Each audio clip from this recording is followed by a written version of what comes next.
Oh, Lisa, let's clean the house really well this time. Okay, we're going away for 6 days. You've got plenty of time, so make sure you do a thorough job. It's good practice for you. Go for it, Lisa. Okay, I'll make sure to clean everything really well. Several days later. Hey, why can't we get into the house? I thought that might happen. What do you mean? What's going on? Lisa, what did you do? Where are you now? What happened while we were on vacation? My name is Lisa, and I'm 30 years old. I work part-time and take care of the house. I've been married to Henry for almost a year.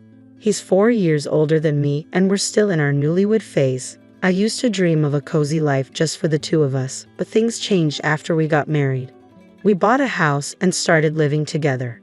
Everything was fine at first, but then we started having issues. Honey, what are we having for dinner tonight? Lisa, what did we have for dinner last night? We had curry last night. Since it's summer, let's have something lighter tonight. Got it, something light. The problem we faced was that my husband's parents started living with us without asking. When we bought the house, we planned to live there alone, but they moved in without discussing it with me. Initially, they just visited on weekends, but it got worse. They brought their own furniture and acted like it was their home. It would have been nice if my husband had said something, but he acts very childishly around his parents. He's always asking, Mom, are you okay in this heat? Dad, are you alright? He never stands up to them. After we got married, I realized he has no spine when it comes to his parents. I've tried bringing it up when we're alone. I didn't agree to your parents moving in. Our house isn't big enough, especially when we have kids. What are we going to do? You need to talk to them and get them to leave. But all he said was this.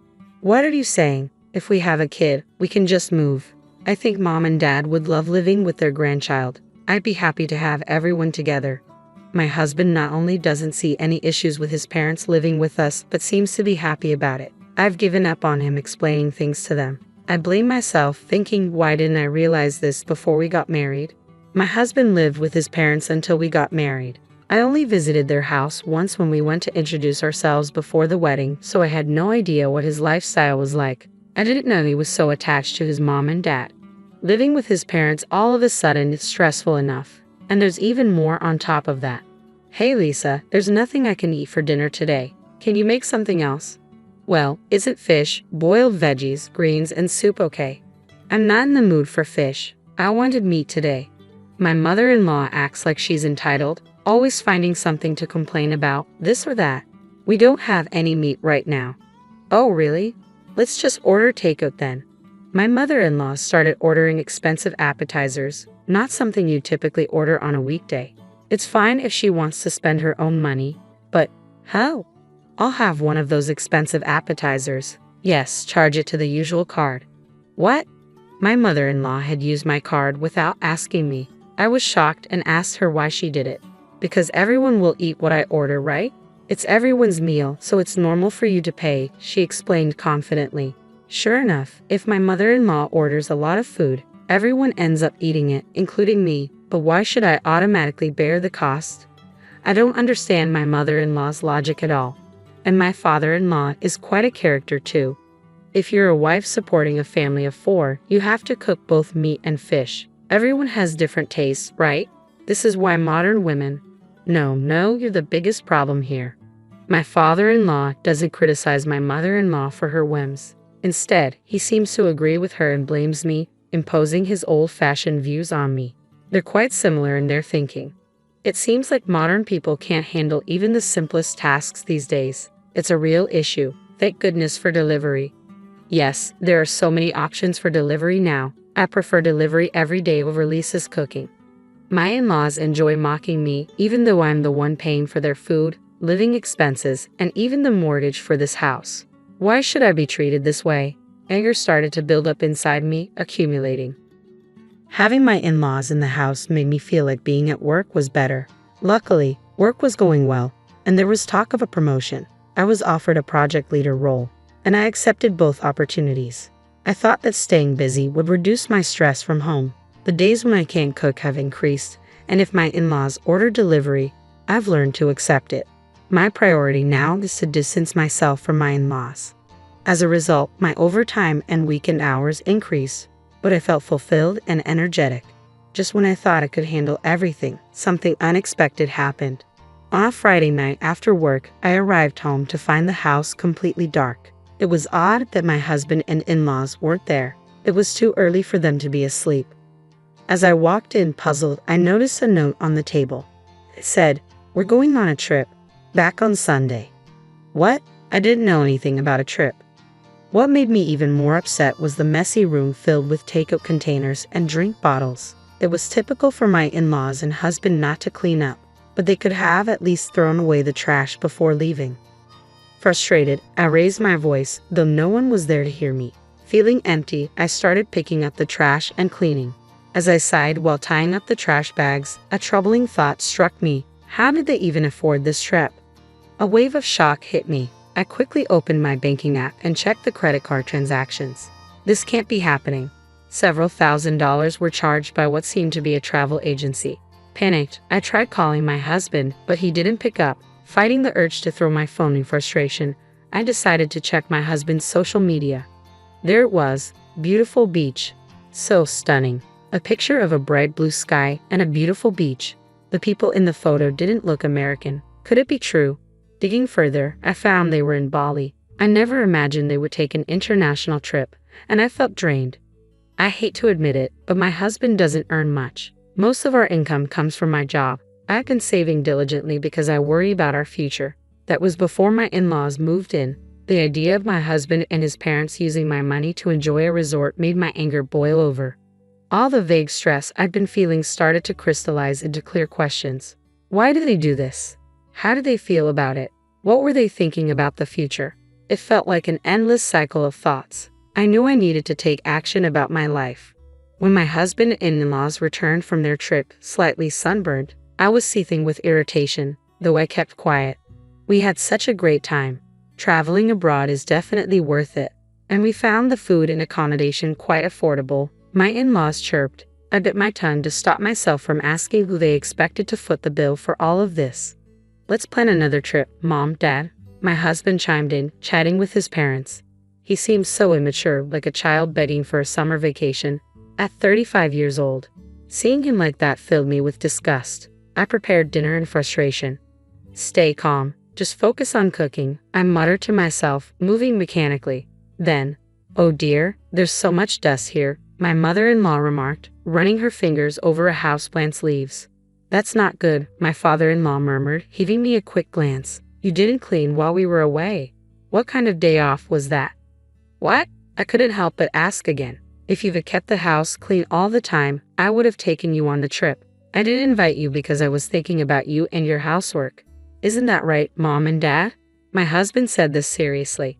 "Thanks for considering that," I replied, holding back my anger. My face twitched and I turned away, pretending to get ingredients from the fridge. Inside, I was shouting, "Are you kidding me?" I couldn't believe it. They left the house messy, took a vacation with my money, and now they were saying this. Checking the credit card transactions while they were away only made me angrier. Did they go to a spa or fancy restaurants? Even in Bali, where things are cheaper, there were large charges constantly added. How much have they spent without asking me? I couldn't stop thinking about it. Hundreds, thousands, tens of thousands. Doing some quick mental math, a couple $1,000s wasn't out of the question. And with them taking over the entire household, it could be even more. I was beyond frustrated. Once they got a taste of using my money for trips, my husband and in-laws started going away more often. My credit card was being used routinely, but I didn't intervene for months. I silently watched my husband and in-laws' foolish spending. Then one day, my mother-in-law said, "We're going to Hawaii. Can you increase the credit card limit?" "Sure, I understand," I replied. My mother-in-law was completely disregarding me. Did she think I'd just obey her every command? Did she expect me to buy a new swimsuit at her age? She was flipping through a swimsuit catalog, clearly excited. Well, since she was using my money anyway, I thought, just wait and see. I quietly increased the limit without a word to my cheerful mother-in-law, who was so absorbed in the catalog that she didn't notice. On the day they left for Hawaii, the room was messier than ever. My husband and in-laws were rushing around packing, paying no mind to cleaning up. "Oh, Lisa, make sure you clean thoroughly this time," my mother-in-law instructed me. "It's a long trip, 6 days. You've got plenty of time to practice your housework skills, my father-in-law added. Good luck with the chores, Lisa, my husband said, oblivious to the situation. What is he talking about? Seeing it was about time, all three of them started to rush. Their chatting and leaving looked genuinely fun. Understood, I'll make sure to clean thoroughly. They probably didn't hear me due to their chatter. I said it to their backs. 6 days later, the day my husband and in-laws were to return home, I was gazing at the night view. Even though it was a weekday, I had taken a rare paid day off and was enjoying a drink in a lavish hotel. My husband called. I let out a sigh, left my seat, and answered the call. Hello? What the hell is going on? I can't get into the house. My husband sounded quite panicked. I thought as much, I said calmly. What do you mean? What's happening? It's not surprising my husband was freaking out. After all, the house was vacant. There should be a for sale sign at the entrance, and not a single piece of furniture should be visible from the windows. Lisa, what have you done? Explain. Where are you? What did you do while we were away? I could hear my mother-in-law and father-in-law yelling in the background. I cleaned up, just as ordered, I answered nonchalantly. While all three were left stunned, I decided to explain. I went ahead and put the house up for sale. The land too. It's completely clean now. Nothing's left inside. You foolish woman, my father-in-law yelled. You mean, what foolish thing have I done? Who's been doing foolish things, I wonder? You all sure had a great time using your daughter-in-law's money and living it up. Look, Lisa, don't be mean. Quickly change it back. What are we supposed to do? You'll also be in trouble without a place to live, right?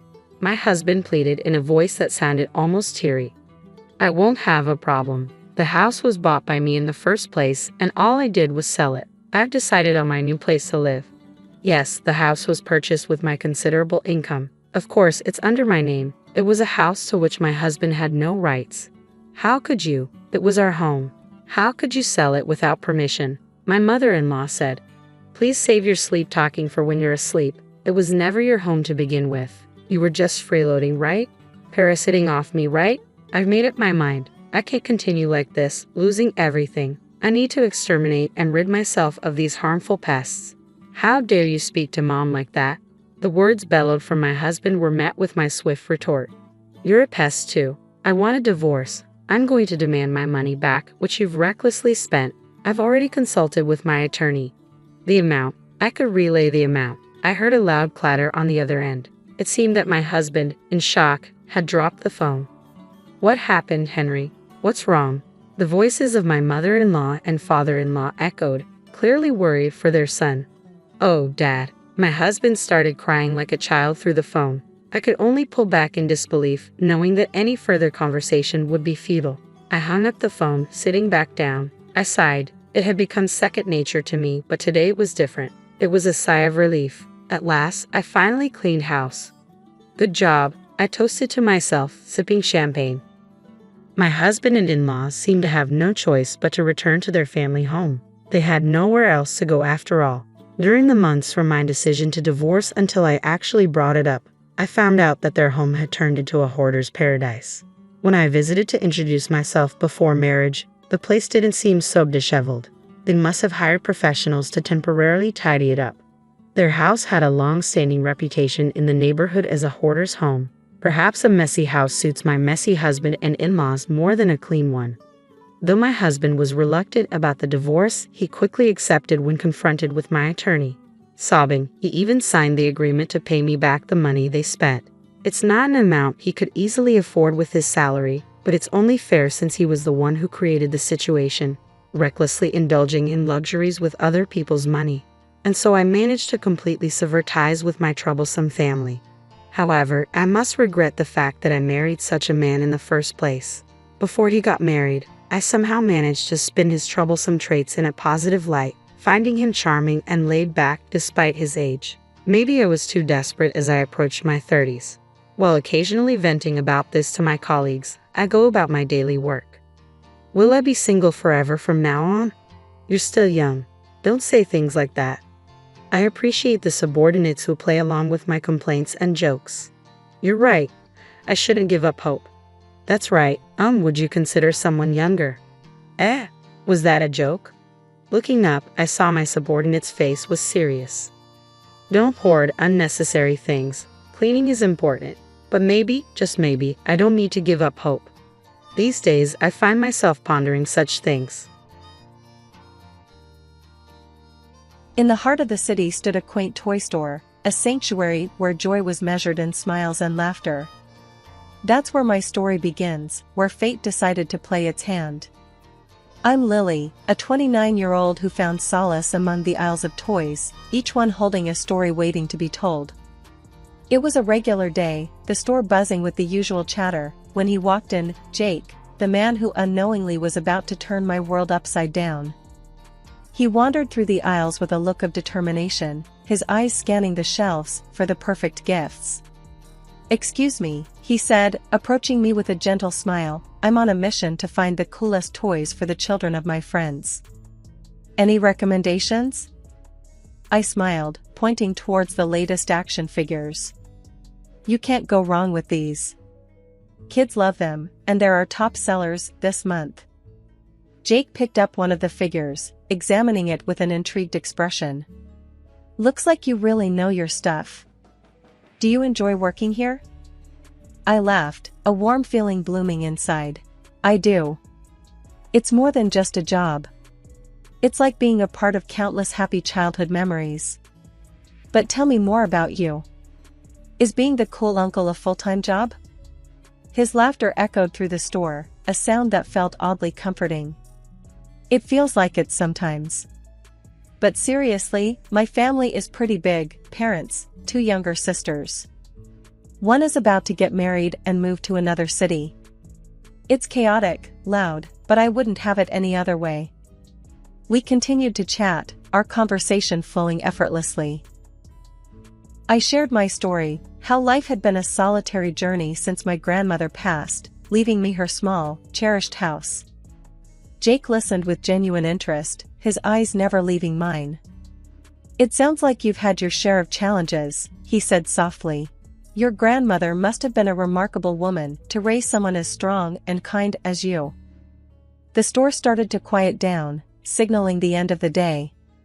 Our conversation, however, was far from over. "It's not often you meet someone who understands the value of family," I remarked. "Your family sounds wonderful. A bit like the big, happy family I've always imagined." Jake's gaze held a warmth that made my heart skip a beat. "They are wonderful, and a bit overwhelming at times. But you know, maybe one day you could meet them. I have a feeling they'd love you."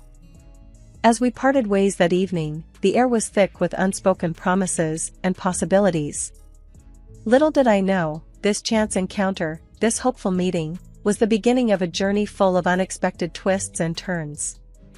The day I was to meet Jake's family, my heart fluttered like a butterfly in a garden of hope. Dressed in my best, I rehearsed conversations and imagined laughter-filled rooms. Jake held my hand as we walked up to his family's apartment, his grip reassuring yet tense. "Ready to dive into the circus?" Jake joked, trying to lighten the mood. I squeezed his hand, a nervous smile on my face. "As ready as I'll ever be. Just promise me they won't throw any pies." The door swung open to reveal a bustling living room.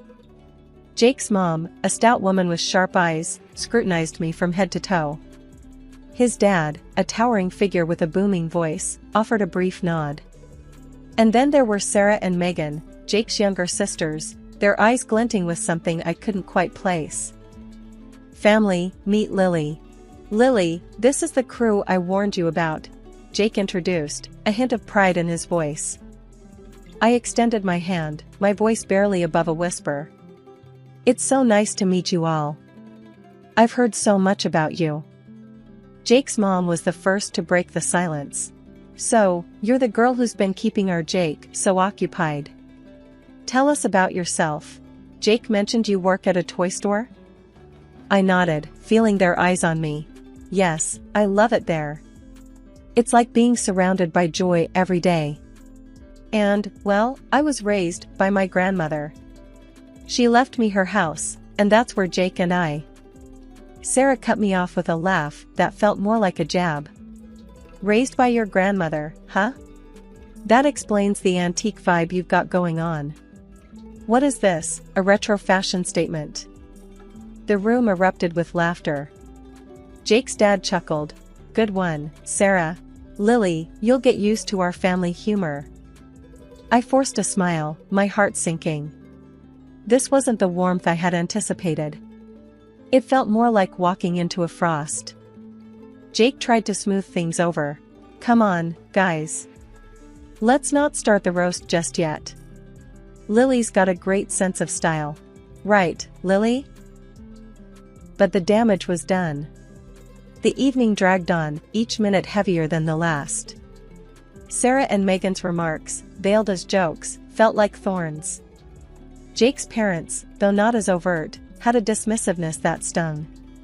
And Jake, bless him, seemed caught between a rock and a hard place, his laughter forced, his glances apologetic. As we left that night, the door closing behind us felt like the end of a performance I never wanted to be a part of.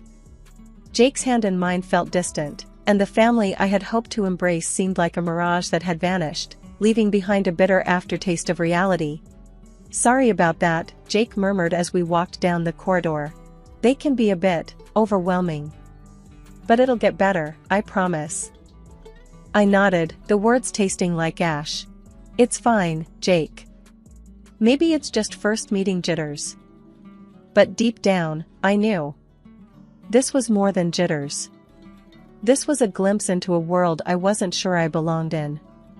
A world where warmth was replaced by cold judgment, and acceptance was a currency I didn't possess. And as we walked back to my quiet, humble house, I couldn't help but wonder if the fairy tale I had dreamed of was just that, a dream, now slowly dissolving into the disappointing introduction of reality.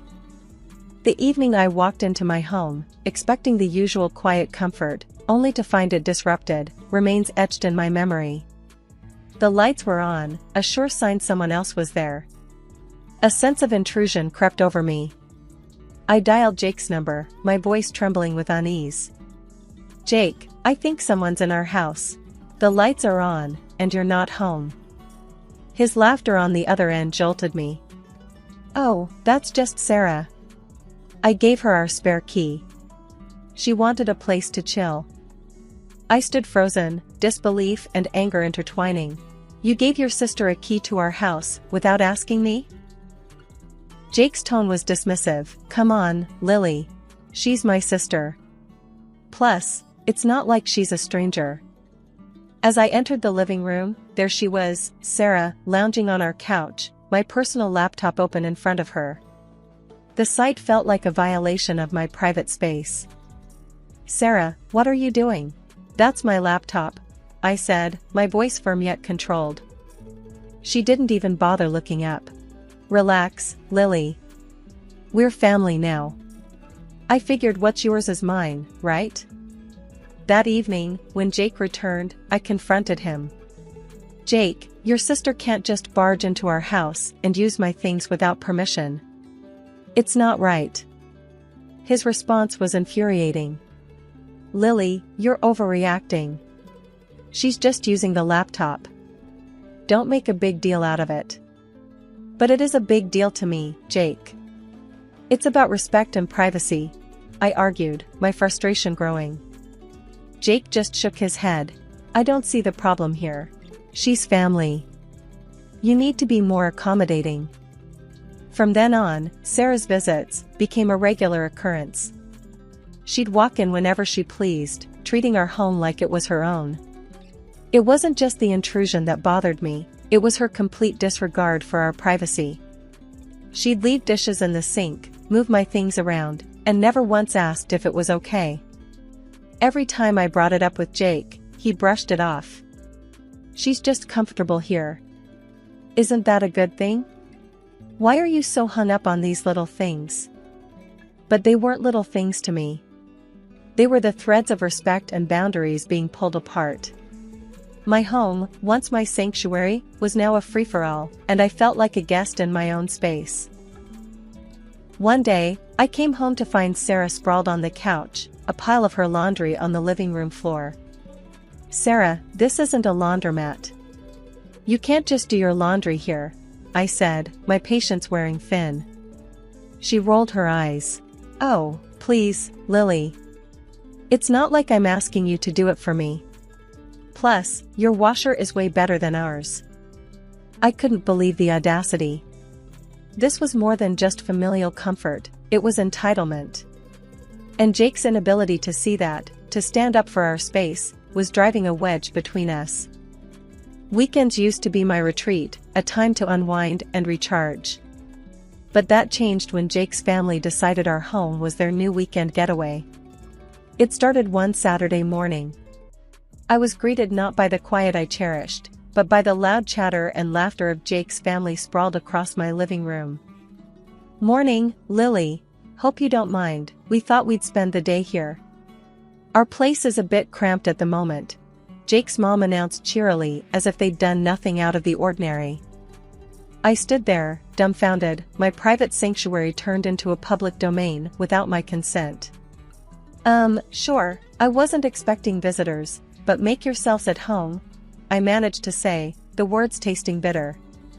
Jake, who had seemingly forgotten the concept of personal space, chimed in. Isn't it great, Lily? The more, the merrier, right? The day dragged on, their presence an overbearing weight. The living room, once my haven of peace, was now a mess of loud conversations, clutter, and the overwhelming scent of food. They acted as if it was their right, their house. As the day turned into evening, Jake's mom called out from the chaos, Lily, dear, could you whip up something for dinner? You're such a fantastic cook, and we're all famished. The audacity of the request left me reeling. Actually, I was planning to order in tonight, I replied, trying to mask my frustration. Jake's dad laughed, a booming sound that filled the room. Why order when we have a chef in the house? Come on, Lily, show us what you've got. I felt trapped, my own desires and comfort overshadowed by their imposing presence. Cooking in my kitchen, I felt like a stranger, an outsider catering to the whims of uninvited guests. Later that evening, I tried to talk to Jake about it. Jake, this isn't working for me. Your family can't just take over our home every weekend. Jake, ever the family man, just shrugged. They're just being family, Lily. This is what families do. You're overthinking it. But it's our home, Jake. Our space. There should be limits, boundaries, I argued, my voice a mix of plea and demand. He didn't get it, or he chose not to. Lily, they're not doing any harm. We have the space, why not share it? I went to bed that night with a heavy heart, the sounds of their laughter and chatter a stark reminder of how my sanctuary had been breached. My home, my rules, my peace, all invaded without a second thought. And the man I shared my life with couldn't, or wouldn't, see the lines being crossed. The once peaceful sanctuary of my home had become a battlefield, the air thick with tension and unspoken words. After countless disputes over the invasion of my privacy, I had retreated to my bedroom, the only space I foolishly thought was still mine. But even that last refuge was about to be snatched away. It was early Saturday morning, the kind of morning where the world should have been still and quiet. But tranquility was a stranger in my own home. I was jolted awake by the sound of my bedroom door being flung open. Disoriented, I blinked against the harsh light as the figures of Jake's parents loomed in the doorway. What? What are you doing? My voice was barely a whisper, shock rendering me almost speechless. They didn't even flinch at my obvious discomfort. Instead, Jake's mom, with a sweep of her hand that felt like she was claiming territory, announced, "We've decided this will be our room now. It's the nicest in the house, after all." Jake's dad nodded in agreement, his eyes scanning the room, not as a guest, but as someone assessing their property. "Yep, this will do. And don't worry, we left our apartment to Sarah. She needs it more than we do." Their words hit me like a physical blow. This was no ordinary intrusion, this was a full-blown takeover. My room, my private space, was being stripped away right in front of me. Shaken, I scrambled out of bed and found Jake in the kitchen, oblivious or indifferent to the chaos. "Jake, we need to talk. Now. Your parents can't just take over my room like this." Jake sipped his coffee, unfazed. "Lily, why are you making such a big deal out of this? They're just trying to be comfortable. Besides, you can stay in the attic, right?" His words stung more than I thought possible. The attic? Jake, are you listening to yourself? This is my house, and your family is treating it like a hotel. He shrugged, a gesture that spoke volumes of where his loyalties lay. Well, it's their house too now. You can fix up the attic. It could be a nice project for you. I stood there, disbelief and rage coursing through me. My home, my sanctuary, was being carved up and handed out like slices of pie, and the man I had pledged my life to was holding the knife. As Jake walked away, leaving me to grapple with the reality of the situation, I realized I was alone in this fight. The home I had built, the life I had envisioned, was being dismantled, piece by piece. And the one person who should have been my partner, my ally, was the architect of my despair. But as I stood in the shell of what used to be my refuge, a fierce determination took root. This was my home, my life, and I wasn't about to let it be taken from me. The battle lines were drawn, and I, Lily, was ready to reclaim what was rightfully mine.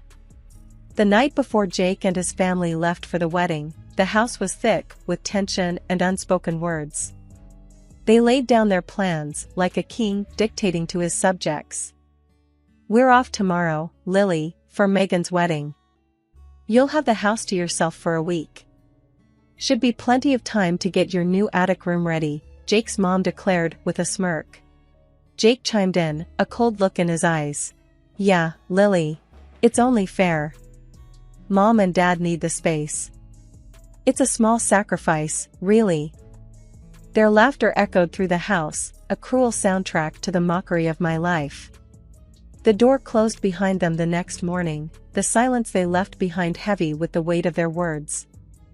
But as the sound of their car faded away, a new resolve rose within me. I had always thought a big family was a blessing, but their presence in my life had turned into a curse, one I was determined to break. The first step was clear and unwavering. I marched to the local hardware store, the determination in my steps ringing louder than the jingle of the door as I entered. "I need new locks for my house," I declared to the clerk, my voice a mixture of resolve and newfound strength. As I returned home, the new locks in hand, each click and turn of the screws as I installed them felt like a proclamation of my independence, a reclamation of my space. This house, filled with memories of my grandmother and the dreams I had for my own life, was mine and mine alone. With the new locks firmly in place, I turned my attention to the next task. Jake's belongings, once scattered throughout the house, were methodically packed away. Each item I placed in the boxes was like shedding a layer of the life I no longer recognized. As the week passed, my anticipation grew. The day of their return loomed over me, but the fear that once might have gripped me had transformed into something fiercer, a readiness to confront whatever came next. And then the day arrived. The sound of their car pulling up, the confused voices as they found their keys no longer worked, the rising volume as reality set in, it was a symphony of my making. "What's this, Lily? Playing games now? Open this door." Jake's voice was a mix of command and desperation, his words hammering against the firm resolve that shielded me. I opened the window slightly, my voice steady and unwavering. "It's no game, Jake.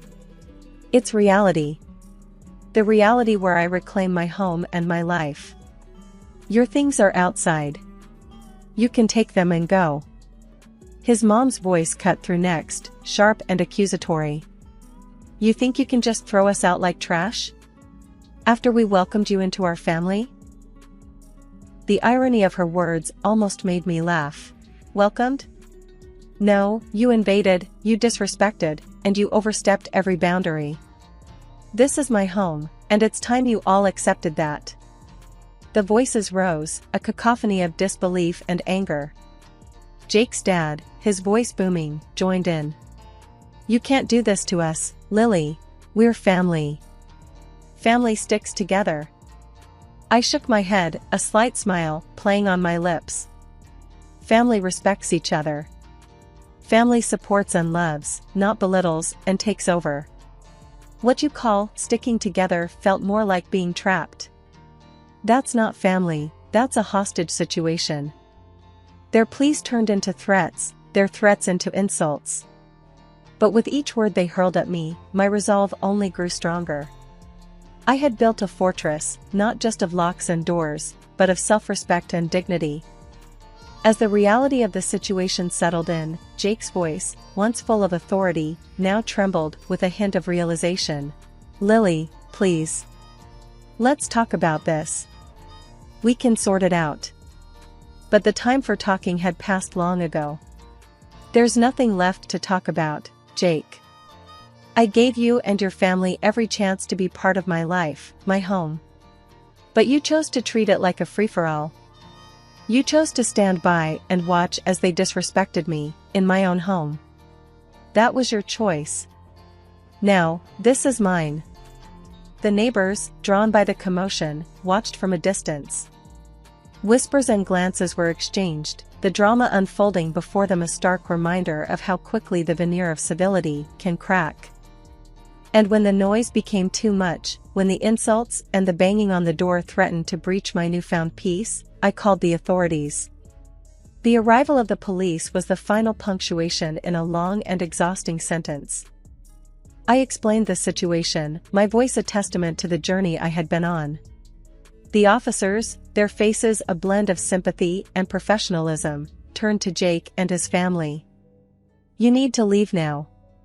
If you refuse, we'll have to take further action." As they finally collected Jake's belongings and retreated, a profound sense of calm enveloped me. The house, once a battlefield, was now quiet. The door, once a revolving entry for disrespect, was now a barrier against it. A week had passed since I took a stand, the quiet in my home a stark contrast to the turmoil that had once reigned. I was sipping my coffee, the warmth a gentle reminder of the peace I had reclaimed, when a knock shattered the tranquility. It was Sarah, her face twisted in anger, standing on my doorstep like an unwelcome storm. "Lily, you think you're so high and mighty, kicking everyone out? You're nothing but a selfish, greedy woman." Sarah spat the words out, her voice dripping with resentment. I leaned against the doorframe, my stance firm. "Sarah, this is my home, and I will not be insulted in it. Your family overstayed their welcome, and I did what was necessary." She scoffed, her laugh harsh and jarring. "Necessary? You've turned everything upside down. I had the apartment to myself, and now? Now it's a circus again. Mom, Dad, Jake, all crammed in because of you." Her words were meant to wound, but I only felt a profound sense of relief. "That's not my problem, Sarah. You all made your choices, and now you're living with them." Sarah's face reddened, her anger a tangible force. "You can't just toss us aside like this. We're family." I shook my head, a sad smile on my lips. "Family doesn't treat each other the way you treated me. I gave you all chances, but you chose to ignore them. I deserve respect and peace in my own home." Her words became a blur, insults and accusations thrown aimlessly. But they no longer touched me. I had built a wall, not just of locks and doors, but of self-respect and resolve. As she continued her tirade, I realized the truth in her words. Her anger wasn't just about being thrown out, it was about the loss of her comfort, her space. And that realization only strengthened my resolve. After what felt like an eternity, I cut her off. "Sarah, this conversation is over. Your family's actions brought you to this point. I suggest you focus on finding a solution, instead of wasting your time here." With that, I closed the door, the sound a final note to her symphony of fury. I filed for divorce, my heart heavy but certain. Jake's pleas, his family's insults, all blocked and left behind. I was free, truly free, not just from their physical presence, but from the weight of their disrespect. I started to rebuild, my home once again a sanctuary, my life my own. As days turned into weeks, the memory of them faded, like a bad dream in the morning light. My peace was hard-won, but it was mine, a testament to the strength I never knew I had. And in that peace, I found not just solace, but a profound sense of triumph. I had claimed my life back, one lock, one packed box, one signed paper at a time. And as I stood in my reclaimed space, I knew that this was just the beginning.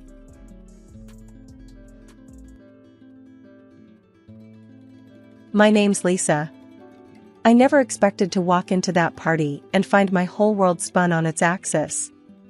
But there I was, standing next to Rachel, hoping for a few laughs and free drinks. All it took was his hey to turn an ordinary night upside down. "Rachel, who's that?" I nudged her side, eyeing the guy with the easy smile and hands shoved casually into his jeans pockets. "Oh, that's James," she half shouted over the music, "went to college with him. Real chill guy. You wanna meet him?" "Sure," I shrugged. New faces meant new stories, but nothing prepared me for the instant connection. James had this way of talking like you were the only person in the room. And those green eyes? They didn't hurt either. "So, you like the Rolling Stones?" He caught me eyeing his t-shirt. Vintage band tees were everywhere, but I actually meant it when I said, only someone who really digs good music would wear Mick Jagger on their chest. He laughed. "Are you calling me out or complimenting me?" "Guess you'll never know," I teased back. We were inseparable by the end of the night. We spoke about everything, from our love for old-school rock to the names we'd pick for our future pets. He got my number and didn't wait the so-called appropriate 3 days to call. He rang me up the next morning. It wasn't long before we were deep in the what-ifs of tomorrow, and it didn't sound crazy to be picking out rings and talking about forever. But forever comes with its own baggage, like it or not. Meeting the parents was on the horizon, I knew that. But nothing prepared me for the icy reception at the dinner table. Margaret, James's mom, was the first to break the so-called ice. "So, Lisa, you work at the hospital, right?" It wasn't the warmth of polite interest that coded her question, but something harder, like I was being appraised. "Yeah, the county hospital, up north," I said as confidently as I could. "And how much do they pay you for that?"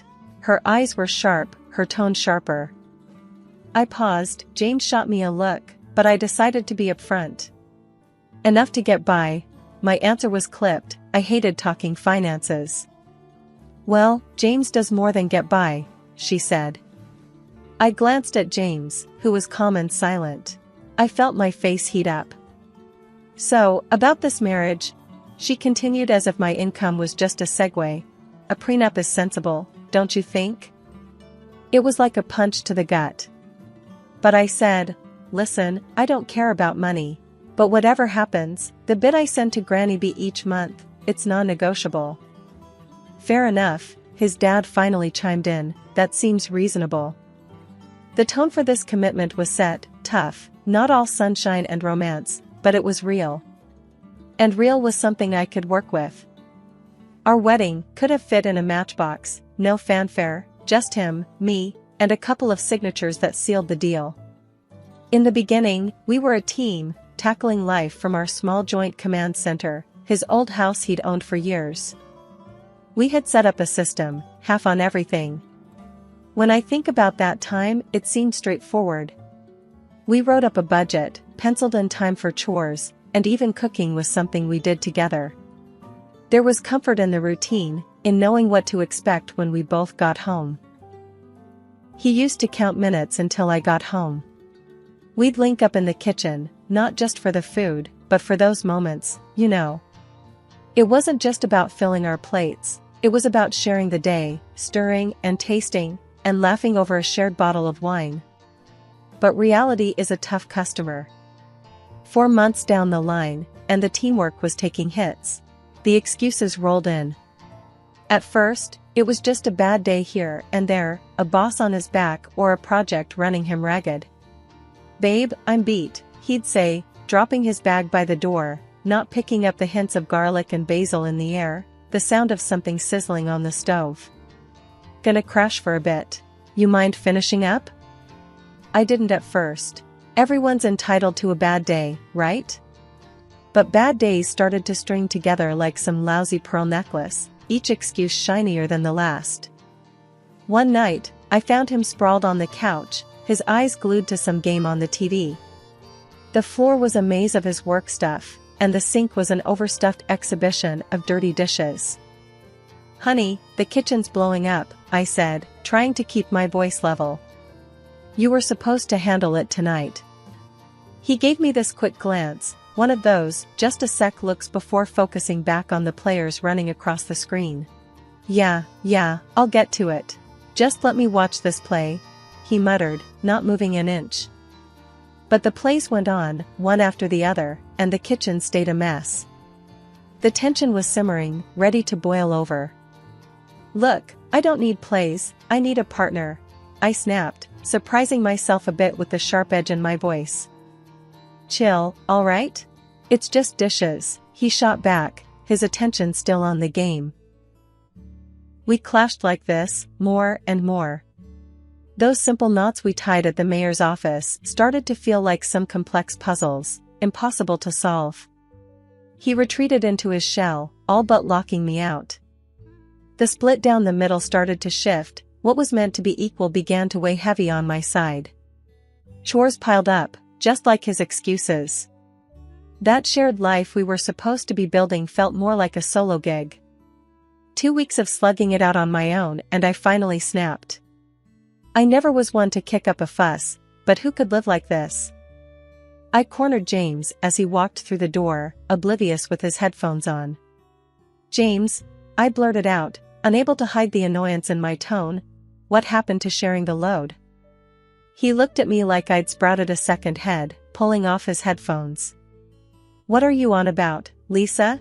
he asked, genuinely confused or a damn good actor. "I spent nearly an hour scraping your dried up yogurt off the coffee table this morning. It's like living with a toddler." He just shrugged. That bloody shrug, like he didn't have a care in the world. "Chill out, will you? It's just a bit of mess." A bit of mess, he called it. So, I left his mess, stopped picking up his dirty socks, stopped doing his laundry. Petty? Sure, but I was at breaking point. Of course, that's when Margaret, his mother, decided to pop in unannounced. The perfect storm. "Look at this place," she said, her nose crinkled as if she'd just found a rotten egg under her seat. I tried to keep cool, offered her a cup of tea, but she was on the warpath. "James, this is no way for a man to live," she said sternly, eyes fixed on me. "I didn't raise you to be living in a pigsty." I took a deep breath, trying to keep my voice steady. "Margaret, it's a two-person job, and I've been doing it solo. I'm not his maid." "You're his wife," she snapped back. "And a wife keeps a clean home." I felt my face flush with anger. "And what does a husband do, Margaret?" I snapped back. "He's the breadwinner," she hollered back, missing the irony that I too had a full-time job. Margaret threw her hands up in the air and turned to James. "You're soft on her," she declared, as if I wasn't there. My Harold would have never stood for this nonsense. I wanted to tell her where Harold could stick it, but I held back. No point in making things nastier. Margaret stormed out, slamming the door with such force the family photos rattled against the wall. Now it was just me and James, standing in the rubble of our domestic battlefield. So James got knocked down a notch at work. He came home that day, dumped his keys like they were made of lead. "They're cutting back," he said, the words hung heavy in the air. "I'm off the management track." Just like that, he decides he's not gonna help with the bills no more. Suddenly, it's all on me. I was smacking pots and pans like they owed me money. The noise must have finally got to him. "Why are you making such a racket?" he asked, picking at his beer label. Because someone's gotta pay for those beers, I snapped. And keep this place looking half decent. What came next was like a round in the ring. You expect me to chip in after a day like today? He shot back. Yeah, James, I said, not backing down an inch. Because I had a cakewalk of a day, right? He didn't have a comeback for that. Just took another swig. We had a deal. We share this, remember? I said. James sat there, TV blaring, as if I wasn't even there. A deal doesn't hold when things go south, he said, not even looking at me. I stood in front of the screen. So, what? I'm supposed to just smile and nod and keep the house like some 1950s sitcom mom? He just glared at me then, no love there, only irritation. You wanted a partnership, here it is. This is life, deal with it. The words hung there, thick and toxic. His ignoring the problem wasn't going to make it vanish.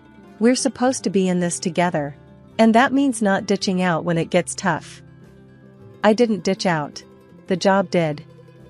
I wanted to shout, to yell, to make him see sense, but I knew it wouldn't get through. Instead, I let out a cold, hard laugh. Good, and I'll do what? I'm not your maid, and I'm not an ATM. We'll see how long that lasts, he muttered, barely audible over the din of the TV. I turned off the TV.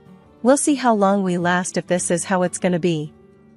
Silence filled the room, thick as the dirt I'd been cleaning all day. He looked away. I stormed off to bed. No more words that night, none that mattered anyhow.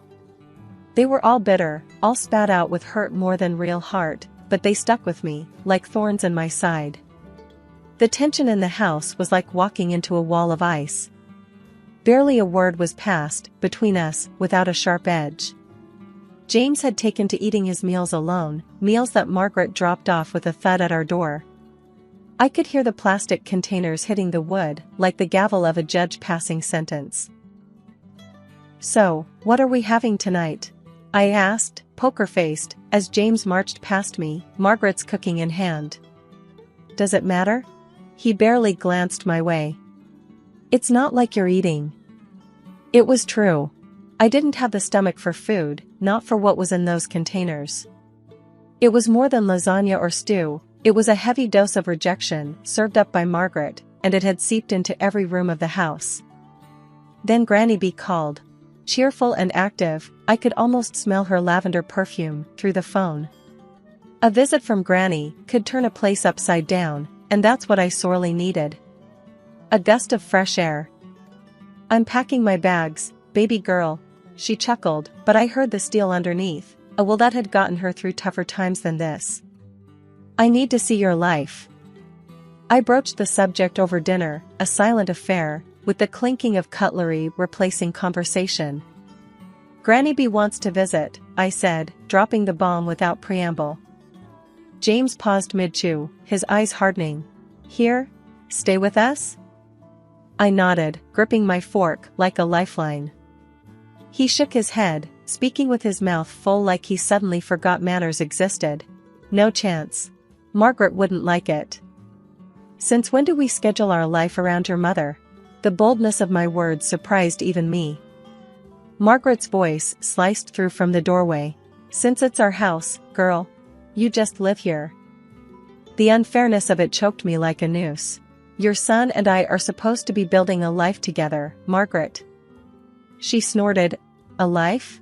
You call this a life? Look at you two. I bring him food because someone needs to take care of my boy. James stood up, his chair scraping back like a scream. And that's how it's gonna be. No visits. No changes. It's settled. I looked between them, the mother and son, and I felt it, the outsider tag slapping against my chest. It's settled because you say so? What about what I want, what I need? You need to understand that things are the way they are. James shot back, red, flushing his cheeks. My house, my rules. The ache spread from my heart to my fingertips, but I squared my shoulders. It's also my home, James. Or at least it's supposed to be. James had no answer, just the hard line of his jaw telling me the conversation was over. But nothing was settled. Granny B would come, somehow, I'd make sure of it. For the first time, I wanted the battleground. If they wouldn't budge, neither would I. There was fight in me yet, and the freeze in the house would need my fire to thaw it, whether they liked it or not. For the third month in a row, James did not contribute his share to our family budget. I was carrying everything, the house, the groceries, and even his damn beer. We had a fight. That fight had been the last straw. James and I stood, facing each other, our words sharp enough to slice through steel.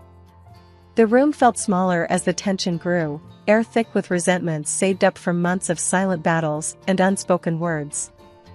"I don't want you as my wife," James said, his voice dripping with that finality I knew was the end of everything.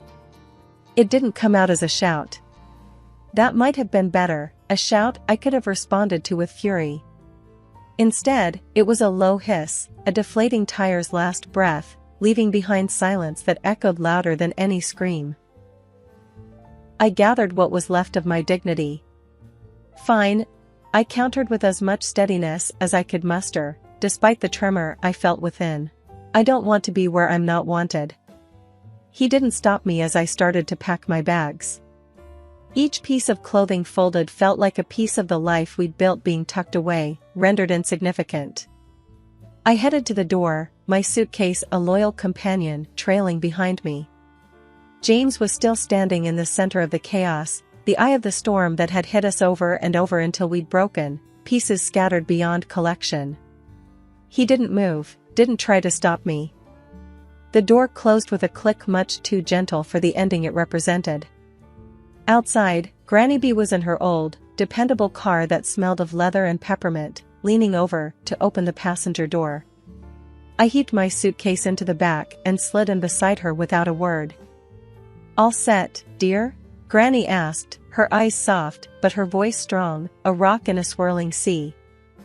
"Yeah, I'm set," I mumbled, buckling the seatbelt over the hollow feeling in my chest. Granny B didn't start the car right away.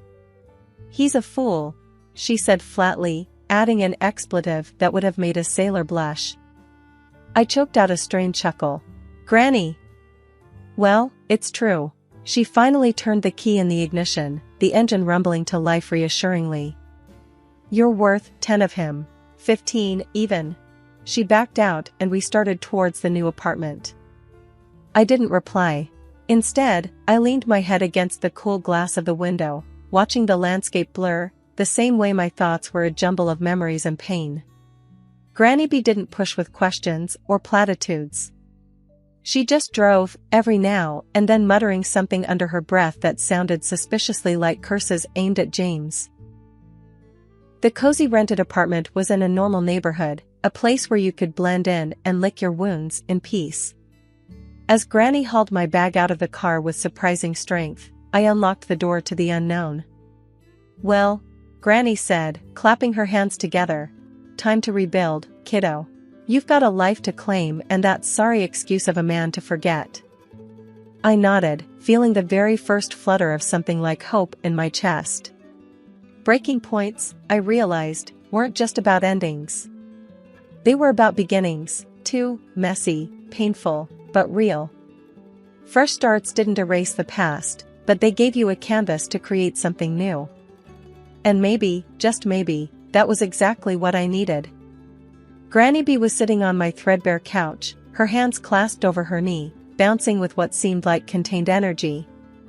Who knew that beneath that floral dress and the wrinkles was a woman with the heart of a Wall Street hustler? "So you're telling me, all the dough I sent you for your meds and stuff, you've been playing the market with it?" I stared at her in disbelief. Granny B chuckled and winked. "Honey, you think I'd let your hard-earned cash rot under a mattress? No way. I've been growing it, bit by bit." I was flabbergasted. It felt unreal. I crunched the divorce papers in my hand, knowing that what Granny B had just told me was going to flip the script in a major way. James and Margaret, the perfect couple from next door, agreed to meet us one last time. Probably thought they could offer me some friendly advice on starting over. Margaret opened the door, all fake smiles. Well, if it isn't the soon-to-be single lady. Come in, we were just talking about you. James sat at the dining table, smirking without a care in the world. Good of you to come by. We need to talk about the neighborhood, now that you'll probably be moving somewhere more, affordable. I clenched my jaw but remembered Granny's news. I needed this. Actually, James, I won't be going anywhere. Granny B piped up. She's got a juicy bit of news. Tell hon. I enjoyed the suspense stretching their faces tight. Turns out I got a little nest egg waiting for me. Granny's been smart with the money. James laughed, harsh and loud. What? Did you win the lottery or something? Granny B grinned, sharp as a tack. Better. I turned her spare change into a cool 2 mil. The smiles fell off James and Margaret's faces, like overripe fruit. 2 million? Margaret's voice came out strangled. Yep, and I don't plan to spend it on this neighborhood. My words felt heavy as I watched their painted-on warmth crumble. Granny slapped a hand on her thigh, triumphant. Ain't that something? Just when you think life's kicked you, it decides to kiss you instead. James started babbling something about how half of this money belongs to him. I burst out laughing, reminding him of the prenuptial agreement I had signed. I swear, at this moment, his mother would like to go back 6 months to destroy this paper. James and Margaret sat in silence, looking at us with puppy dog eyes. I couldn't help but relish the irony. We didn't linger much longer, there was nothing left to say. As we walked out, Granny B draped an arm around my shoulders. So, what's first on the millionaire to-do list? She asked, squeezing me tight. First, I'm getting an ice cream. A big one. With all the fixings. I said, the future suddenly bright and wide open. Granny let out a hearty laugh, the sound mingling with the promise of an unseen fortune, now seen, and closer than ever. The phone rang again. I was pretty sure it was James trying his luck once more, but this time, it went straight to voicemail. I had stuff to sort out and no desire to entertain that mess. I heaved a sigh, looking around my cramped apartment cluttered with memories, too many of them pinned to James, and a shadow that loomed like a bad smell. Grandma, with her sharp eyes and a no-nonsense attitude, was right as rain. Why do you even keep that thing on? Grandma gestured at the phone with a scoff, busy shuffling through a pile of real estate listings. Shrugged, I tossed the phone on the couch. Guess I'm too soft. Squishy as overripe tomato, she snorted. We need to get movin'. I don't want James or his mama knockin' on our door, trying to weasel back into our lives when we've barely shucked 'em off. I know, Grams. Thanks. I flashed her a grateful look. So, where to? She slapped a listing onto the kitchen table. It was circled and bold. Here. 2 bedrooms, cleaner air, away from unwanted pests. I skimmed the details. Looks decent, Grams. Any pizza joints nearby? The next day dawned fresh. We were off, the apartment ad in hand and a skip in Grandma's step. The listing agent met us at the property, all smiles and slicked back hair, reeking of too much aftershave. Welcome, ladies. He extended his hand right at Grandma. She eyed it like it was a dead fish, but shook it all the same. Cut to the chase, hotshot. We're not here for pleasantries. I bit back a laugh as the agent's smile twitched. Of course, of course. He quickly unlocked the door. This way, please. The place was a gem compared to where we were. Good light, clean floors, and the air didn't hold any of James' cologne. Grandma haggled like she was born in a market stall. The price dropped. Terms changed. By the time we walked out, the agent looked 2 inches shorter. The move went smooth. Neighbors were quick to say hi, a couple of them inviting us over for beers and a barbecue. Asked about my story, but I kept it simple. I was done letting my past hitch a ride. The new place shaped up nice. I continued to work as a nurse. Grandma found her corner for knitting and gossiping with Mrs. Hem from next door, who had more sass packed in her tiny frame than anyone I'd ever met. One evening, I grabbed a pizza, from the new joint, of course, and headed home. As I flipped open the box, the steam carried that cheesy aroma up, and I couldn't help but smile. And so we settled in, me and Grandma, our little team. The taste of fresh starts and thick crust pizza in the air, laughter from the neighbor's yard spilling in through our open window, and a sense of peace finally making itself at home. James and his empty promises faded into the background noise, just like the buzz of the city we'd left behind. I was looking forward, and the view was pretty damn good.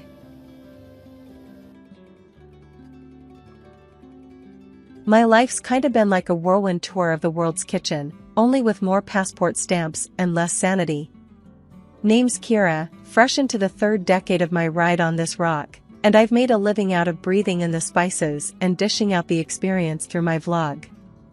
So it was just another steamy day in Thailand, with me elbow deep in noodles and peanuts, learning the ropes of an insane pad thai from this little old dude who could have been Yoda's culinary cousin. That's when this tall drink of water, Mark, stumbled into my life, literally. He tripped over a foldable chair trying to get a better look at the pan and nearly ended our romance before it started by nearly sending me headfirst into my own sizzle. Whoa, sorry about that, he chuckled, hauling the chair out of the disaster zone. Just trying to see how the magic happens. You could say it's all in the wrist action, I said, giving the noodles a flamboyant toss. Careful there, wouldn't want to add roadkill tourist to today's menu. Mark laughed, all easy charm and crinkly-eyed smiles. Mark, he said, extending a hand once he was sure it was safe. Kira, the noodle whisperer, I replied, giving his hand a quick shake before diving back into my culinary ballet. And there it was. We clicked quicker than a camera shutter. He was from the States, here to escape the office walls and spreadsheets, which, to me, sounded like a jailbreak from Adulting 101. We spent the week flitting between street food stalls and ancient temples, with him filming the chaos and me explaining the dance between tangy, sweet, spicy, and umami. When the week ended, we swapped digits. Said our see you laters, 'cause goodbyes were for people who had less faith in cheap international texting plans. Months sped past like high-speed train rides, nights spent spilling our thoughts via texts that turned into calls that turned into video chats. Then one day, he just showed up at my doorstep with a ring and a question. We tied the knot 6 months later. Yeah, just like that. Bam. Married. Things took a nosedive after a while. Forget the lovey-dovey honeymoon phase, it was like we'd skipped straight to bickering old couple mode. I'd be coming home from some corner of the world, my brain still buzzing with the new flavors and faces I'd met, and all Mark could do was hassle me about not being normal. You know what a normal wife does, Kira? That's how he'd start, every single time. She cooks, she cleans, she doesn't jet off every other week. Sitting there at the kitchen table, I'd toss my stuff down and give him a look. Seriously, Mark? You think I just flit around for kicks?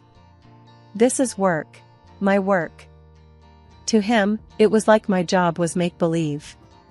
Work? You think filming some street food and yapping about it online is work? Get real. Get a proper job. Each word stung. It pays, doesn't it? I'd shoot back. But that was never enough. Once, I was up against a deadline, videos needed cutting, articles needed writing, and guess what? Mark barged into the office and dropped a bomb. The house is a mess, Kira. When you gonna clean up? I couldn't believe my ears. You've got hands, Mark. Use 'em. Defying him only cranked his gears worse. What, and let you loaf around editing videos all day? Is that what you call pulling your weight? Freeloader. That's what he called me. In our own home. I'm out there busting my tail to bring home the bacon, I told him, standing my ground. And this freeloader you're talking to just paid off the last of your student loans with her hobby. But it was like talking to a brick wall. All he saw was a wife who wasn't fitting his mold, who wasn't, I don't know, June Cleaver or somebody. And the worst part? Instead of getting it through his thick skull that we were partners in this, he doubled down. Why don't you make something of yourself, huh? He'd sneer. Get a job with a desk, something steady. I am making something of myself. I shouted, slammed my laptop shut so hard I'm surprised it didn't break. You think it's not a real job because I'm not miserable like you? Normal was his favorite word. Bite to eat, 9 to 5, white picket fence, the whole boring shebang. Drove me nuts. But as for me, I wasn't about to let go of my passport or my dreams, no matter what he thought a wife should be. Beatrice, Mark's mom and my mother-in-law, was the kind of person whose idea of a surprise visit was her showing up in your living room ranting about something you did or didn't do. Living just a couple of streets away, she considered our house part of her daily walking route, which basically meant she'd drop by whenever she felt like it. So there I was one Tuesday, laptop open, trying to get some work done on my latest travel vlog. You could almost set your watch by Beatrice. Sure enough, like clockwork, the front door swings open, it's never locked for Beatrice, and there she was. Working on your little videos again, huh? Her voice dripped with disdain. She didn't even say hello. I sighed, trying not to look as interrupted as I felt. Hey, Beatrice. Yeah, gotta keep on top of it. She tossed her oversized purse onto the couch and made herself comfortable. You know, when I was your age, I was raising kids, keeping a spick-and-span house. Didn't have time for hobbies. Her words plucked at my already frayed nerves. It's not a hobby, Beatrice. This is my job. Beatrice snorted as she peered over her glasses, which she only wore to make a point. Call it what you want. When's the last time you cooked your husband a proper dinner? Or are you too busy working on these little trip films? I bristled. She knew how to hit where it hurt. Mark eats just fine. I don't hear him complaining. Oh, he complains, all right. Just not to you. She smirked and picked at a non-existent speck of dust on her trousers. I wanted to scream. Instead, I shut my laptop, a little too hard, and stood up. I'm right here, Beatrice. And I'm working. Bringing in money. Isn't that important too? She huffed, getting up. Well, if you won't listen to me, maybe you'll listen to the pastor. We're having dinner tonight, and he'll set you straight. I was dumbfounded. Dinner? Tonight? Beatrice, I have deadlines. Not anymore. You can put off your deadlines to save your marriage. I've seen the signs, Kira. It's now or never. Fuming, I barely managed to keep a civil tone. Fine. But this is our life, not just mine or Mark's. Don't you forget that. Beatrice smirked, triumphant. We'll see, she said, and plucked her purse up again. 6 o'clock. And wear something nice for a change. After the door clicked shut, the silence thudded in my ears like the after-ringing of a bell. So much for a quiet workday at home. Now I had to deal with a dinner ambush and a pastor mediating my marriage? Great, just great. Cooking had always been my kind of therapy, mixing flavors like I mixed colors on a canvas. But here came Beatrice, marching into my sanctuary like she owned the place, ready to burn it down with a single glance. That Thursday, I was in the zone, chopping vegetables for a stir-fry, another recipe I'd picked up from my travels. The door flew open and Beatrice waltzed in, all frowns and scowls. What's that smell? Was the greeting I got. No hello, as usual. I kept the irritation out of my voice, doing my best to stay polite. Stir-fry. It's a recipe from Thailand, I replied, hoping she'd just sit down and maybe, just maybe, keep her opinions to herself for once. But no dice. Can't you make anything normal? Real food? Beatrice scoffed, planting her hands on her hips. I could feel the anger bunched up at the base of my throat, but I swallowed it down, trying to preserve some peace. I just thought we'd try something new, I said. Mark poked at the food with a fork like he was testing if a piece of roadkill was ready to be scraped off the pavement. New? I've seen better-looking garbage. You tell her, Mark, Beatrice egged him on, her arms crossed over her chest. Yeah, Kira, stick to what you know, which isn't much, he chuckled. His mom laughed along, slapping him playfully on the arm. I felt my cheeks burning up. This was too much, even for me. But before I could come up with anything to say, Beatrice grabbed the skillet from the stove. Don't waste our time with this garbage, she hurled the contents of the skillet into the trash can. The room fell silent except for the hiss of leftover heat on the empty pan. I stood there, frozen, trying to wrap my head around the fact that the meal I had spent the last hour preparing was now mixed in with coffee grounds and eggshells. My effort to please, to do something different, felt foolish now. I looked at the trash, and I could feel every cruel word and snide remark they ever threw at me sticking to my skin. I couldn't even be mad anymore, it felt pointless. I started to clean up, my movements automatic. The kitchen felt colder now. I knew I should be angry, I should scream or cry or something to show them this wasn't okay. But instead, I just moved quietly, picking up the pieces of my failed attempt at dinner, at trying something, anything, to make this life I was living feel like it had a bit of me in it. The day had heated up more than the forecast said. It was Beatrice's birthday, and against my better judgment, I had gone and got her something special. Wrapped the gift myself, this mirror from Morocco, all hand-painted tiles and real craftsmanship. I thought she might appreciate something unique, something not from the department store clearance shelf. So what did you get her? Mark eyed me as he sprawled over the couch like some lazy cat. Something nice? I said, my hands tweaking the bow on the package, trying to smooth down my rising nerves. He chuckled. You're nice, and her nice ain't the same, Kira. We were in the dining room, this shrine to dark wood and silence, waiting for the queen herself to show up. I heard her before I saw her, that voice curdling the air. Mark, what's the hold-up? There's cake waiting. She swept in, her gaze fell on the gift, and she frowned. What's that? I handed over the package with a hopeful smile. Happy birthday, Beatrice. She looked at me like I was offering a dead rat. But she took it, shredded the paper, and held up the mirror. What in the world is this? I felt Mark's stare burning into my scalp. It's a mirror, handmade from Morocco. I thought it was beautiful, unique. Unique? She squawked, her face scrunching up. It's hideous. And before I could even blink, she slammed the thing onto the floor. Shattered glass skittered across the tiles like wicked ice. Mark didn't even flinch. Kira, what were you thinking? His voice was sharp enough to cut.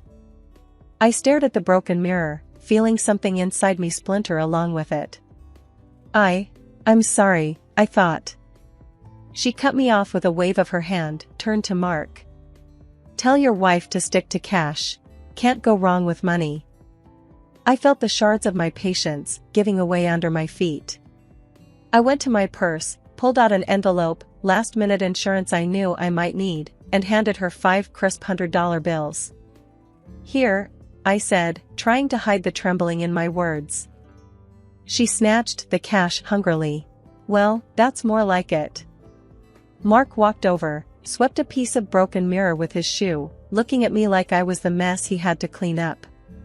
Next time, just ask me what to get her, he snapped. I dumped the shards into the bin, listening to them tinkle like a chandelier in a quake. A quieter, angrier part of me wished I could tell her exactly where she could stick her money, but instead, I quietly wrapped her cake slices, got through the day without another word. As the hours lurched by, the house filled with the laughter and chitter of guests, all of them ignoring the tense undercurrent that was me and them. I handed out drinks, laughed when expected, and played the part of the devoted wife and daughter-in-law. That evening I sat on the edge of the bathtub, staring at my reflection in the smaller, unbroken mirror there. If only I could buy something to fix what was broken inside, I thought. The silent room seemed to agree, and for a long time, it was the most understanding company I had. The wheels of my suitcase dragged a rhythmic clunking over the joints in the sidewalk as I walked up to my front door. I'd just gotten back from Greece. I was there for a shoot, for weeks of filming and a slice of freedom that I didn't know I was starving for until I tasted it. My keys seemed to jangle extra loud as I fitted them into the lock and swung the door open. What hit me wasn't the smell of the house or the stack of unopened mail.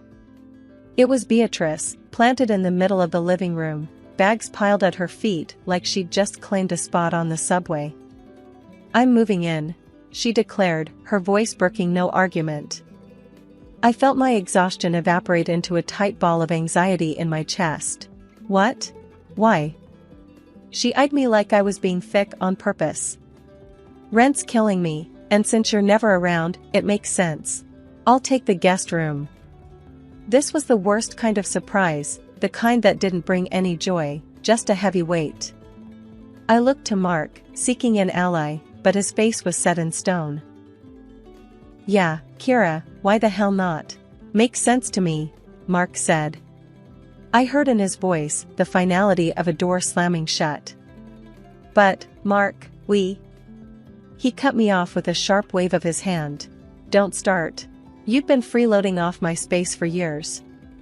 The word stung, like rubbing alcohol on a fresh cut. That's when my hand dove into my bag, rummaging past the trinkets and memories of Greece until my fingers wrapped around the envelope, the one I kept tucked away for moments impossible to predict. I slapped the divorce papers on the coffee table between us. They seemed to hover for a second before landing, a soft sweep in the tense air. "I want a divorce." For a moment, Mark just stared, and the only sound was Beatrice's slow inhale as if she was about to dive underwater. He picked up the papers, and I braced myself for yelling, for pleading, anything. But without saying a word, he scrawled his name across the bottom and tossed them back at me like they were a takeout menu he didn't want. Beatrice, her eyes gleaming like when she found $50 in a coat pocket, actually clapped. "It's about time." I looked between the two of them, this pair that was supposed to be my family, and I felt nothing but the need to fill up my lungs. I didn't belong here, maybe I never did. With one last look at the shell of what used to be my life, I grabbed my suitcase. "Where you going, Kira?" Mark's voice was a dull blade, not cutting enough to hurt anymore. "Anywhere but here." My voice came out steadier than I felt. There were no goodbyes, just the click of the door behind me, a soft punctuation mark on the end of a very long, very tiring sentence. It's strange how life can do a 180 when you're least expecting it. A few months since the divorce and life settled into a new kind of normal. My apartment might have been smaller than the house, but it was mine. I was in the middle of a tea brewing ritual that had become my new little evening piece when there was a knock at the door. I opened the door, and there they were, Mark and Beatrice. Like they'd just been out for a walk and decided to stop by. "We saw your TV show," Mark said, shoving his hands into his pockets, a sheepish grin smeared across his face like a kid caught with his hand in the cookie jar. Beatrice just stood there, a forced smile stretching her lips tight. "Yeah?" I said, nursing my mug, not stepping aside to let them in. "You watching TV together now?" "You're doing well, huh?" Beatrice chimed in, peering over Mark's shoulder to get a look inside the apartment. I leaned against the door frame, taking a slow sip, feeling the heat of the tea and the situation. "I suppose," I replied, the edge of a laugh bubbling beneath the surface. It wasn't just small talk they were after, I could smell it. These two never came without an agenda. Beatrice looked desperate, fidgeting with her purse strap, and Mark looked like he was about to try selling me a used car that was 2 steps away from the junkyard. They tried to butter me up with compliments, nodding at my tiny living room as if it was a palace, but I wasn't biting. Their tune changed rapidly when the buttering didn't work. "Look, Kira," Mark's gaze darted around, avoiding mine. "Things ain't been so great since you left.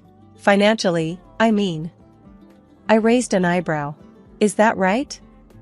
And it's not just about money, Beatrice piped up. It's lonely. We miss you. I couldn't help it then, I laughed. It was dry and had the edge of years of bottled up frustrations behind it. You miss me? Well, that's a neat trick. Mark's face flushed a shade of guilt so vivid I almost felt sorry for him. Almost. We just thought, maybe we could start over. I leaned closer, making sure they could see the lack of sympathy in my eyes. You thought wrong. I've moved on, and this? I paused, gesturing to the space between us with my mug. This is me being happy. Without the drama, without the mess. You two were the best bad decision I ever walked away from. Beatrice's mouth snapped shut, her face folding into a scowl. Mark just stood there like I'd slapped him across the face. They didn't say anything more, they didn't have to. As they turned away, their shoulders slumped, the door closed with a soft click and I was alone again, my heart pounding a victory march. I turned, pressing my back against the door, sliding down till I was sitting with the mug held loosely in my grip, my laughter ringing out, clear and loud in the empty apartment. Turning the tables never felt so good. My life's totally flipped since the show took off. People can't seem to get enough of me eating my way through the most out-of-way places and bringing back killer recipes. I guess it's true what they say, everyone loves a good comeback story, and mine's being served up nice and spicy. As I sat scrolling through my socials, watching the follower count tick up like it's got somewhere to be, my doorbell rings. Who could that be? I haven't ordered takeout. Lo and behold, there they were again, Mark dragging his feet and Beatrice trying to straighten out her scowl like she's walking into church. Kira, you gotta listen. Mark gets down on his knees right in my hallway like he's about to propose again, which is funny in a sad sort of way. I'll do anything. I'll even clean the house, cook your meals. I crossed my arms, trying not to let my smirk show. Really? You cooking? That'd be the day. And Beatrice, oh, she's got this look like she just ate something sour. Kira, the show's great and all, but family's family. I let out a little chuckle. Oh, I know about family all right. And mine just got a whole lot bigger, a couple million online. They blinked at me, not quite getting it, so I spelled it out. My followers, Mark. They're my family now. And they seem to appreciate me a whole lot more. Beatrice piped up again, with her hands fidgeting like she's trying to pull words out of the air. Kira, we just didn't realize. I cut her off with a little wave of my hand. Save it. I've heard enough. Did I ever tell you about that mirror from Morocco, Beatrice, the one I gave you for your birthday? They both looked at me, puzzled, like two kids who can't remember if they fed the dog. You broke it, threw it on the floor, I reminded her. Beatrice's face fell. Oh, that old thing? I nodded, casual-like. Worth thousands, that old thing. But you wouldn't know value if it bit you in the butt. I swear, you could almost see the cogs turning in their heads as they put two and two together, finally understanding the score.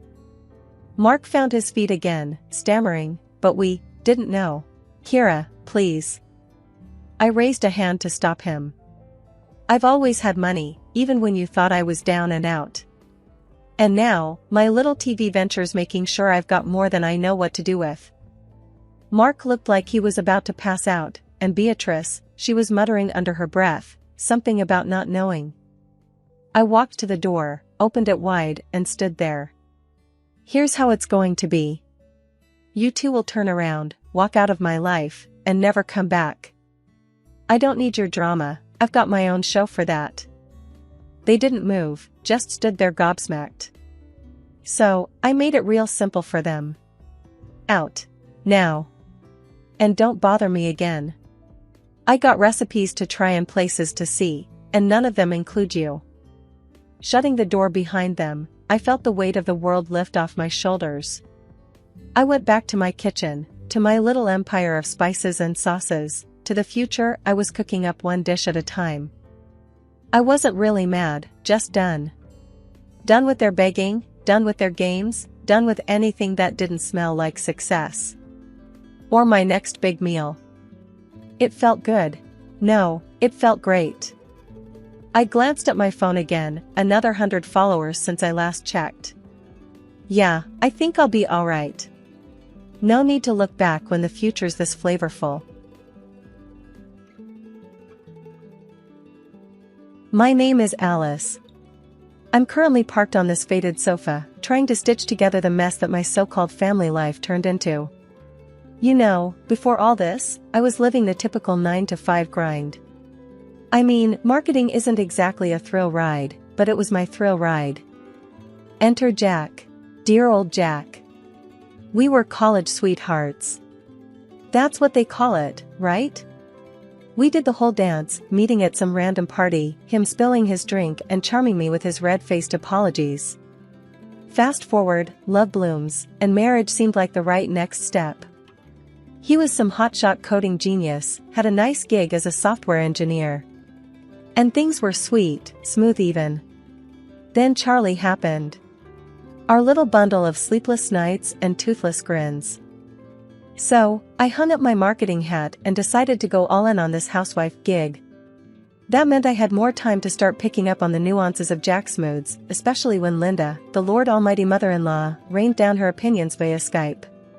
Never met her in person, but damn, she sure did like to make her presence felt from a few hundred miles away. You need to put your foot down, Jack. Linda's voice would slice through the speakers. A man's home is his castle, and don't you forget it. I'd see how Jack's eyes shifted, shoulders squared like he was gearing up for war. After the call, he became a different guy. If I left a mug on the counter or dared to sit down before the clock hit acceptable by his newly acquired standards, boy, would I get it. It's not a hotel, Alice. You see that? That's a dish out of place. His words felt like cold steel, not the Jack I knew. Jack would flip from Dr. Jekyll to Mr. Hyde and back before you could say schizophrenia. But it wouldn't stick. Once Linda's echo faded, I'd get my Jack back. On this particular Tuesday, Jack had that look in his eyes, that unnerving glint that always showed up post-Linda. He ambled into the kitchen, my domain, and leaned against the fridge with all the subtlety of a sledgehammer. Hey, babe, you need to pick up the pace around here. Mom said. I cut him off, hands deep in dough.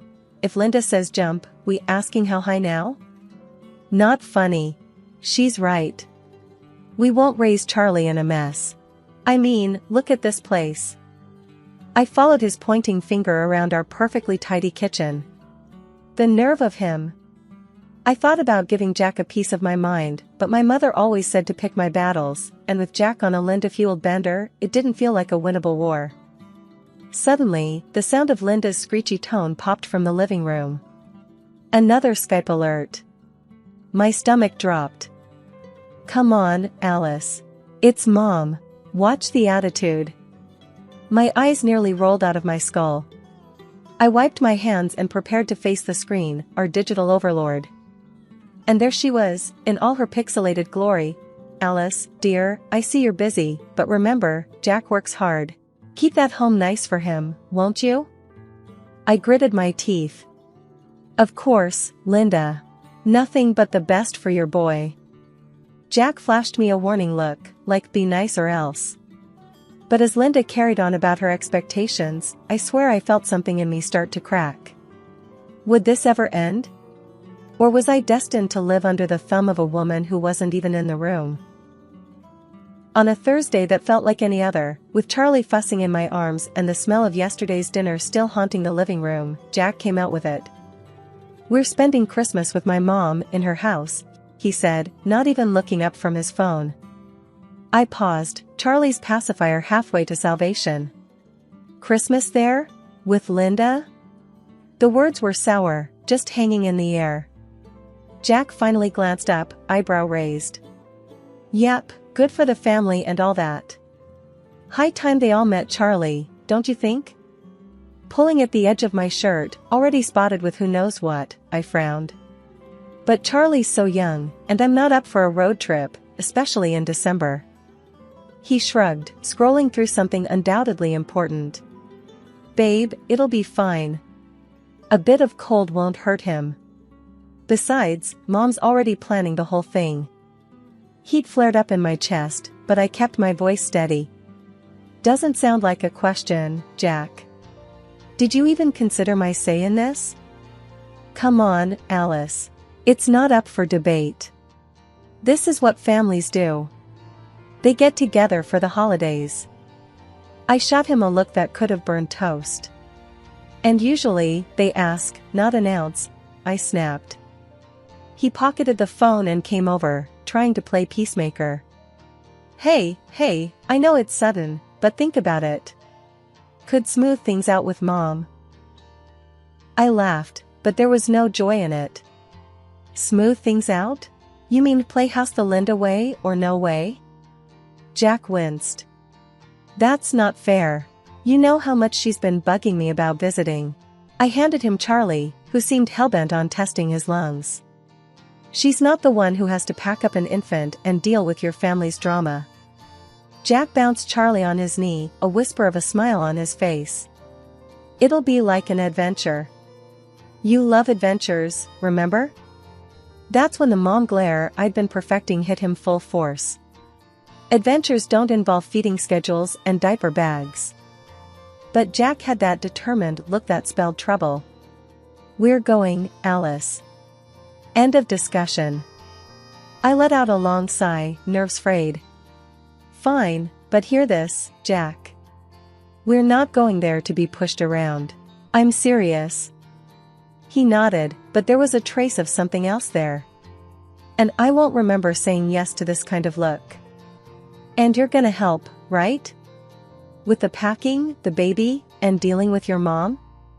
Yeah, of course, he said, though he was already picking up his phone again. With a defeated grunt, I moved to start making a list of what to take. Booties, blankets, and the battle gear needed to survive a week with Linda.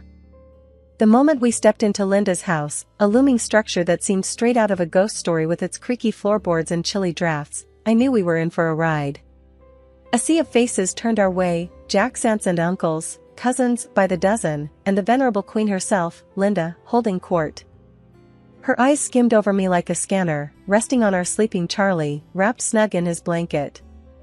There's my grandbaby, she exclaimed, her arms outstretched, with a warmth that almost felt real. But as she lifted her gaze to meet mine, the temperature could have dropped 10 degrees. Alice, she nodded, begrudging respect at best. Jack cleared his throat. Mom, thanks for having us. The room was buzzing with relatives chatting and the scent of cinnamon and pine. But the festive cheer didn't reach Linda's eyes when she turned back to me. Hope the drive wasn't too terrible. Roads can be unforgiving this time of year. It was all right, I returned with a tight smile, clutching Charlie a little closer. Well, let's not stand here catching a chill. Alice, Linda continued, and the entire room seemed to hold its breath. I would really appreciate it if you could take the lead getting the place shipshape for Christmas. Jack shot me a desperate play nice look while I struggled to find words. Me? But, I've got Charlie too. Linda waved a hand dismissively. Oh, there will be plenty of hands eager to dote on the boy. Besides, I've seen your Instagram. You've got a knack for this sort of thing. My Instagram, the place where I posted meticulously filtered photos of our home that hid the chaos of reality? I gritted my teeth and forced another smile. I guess I can give it a go.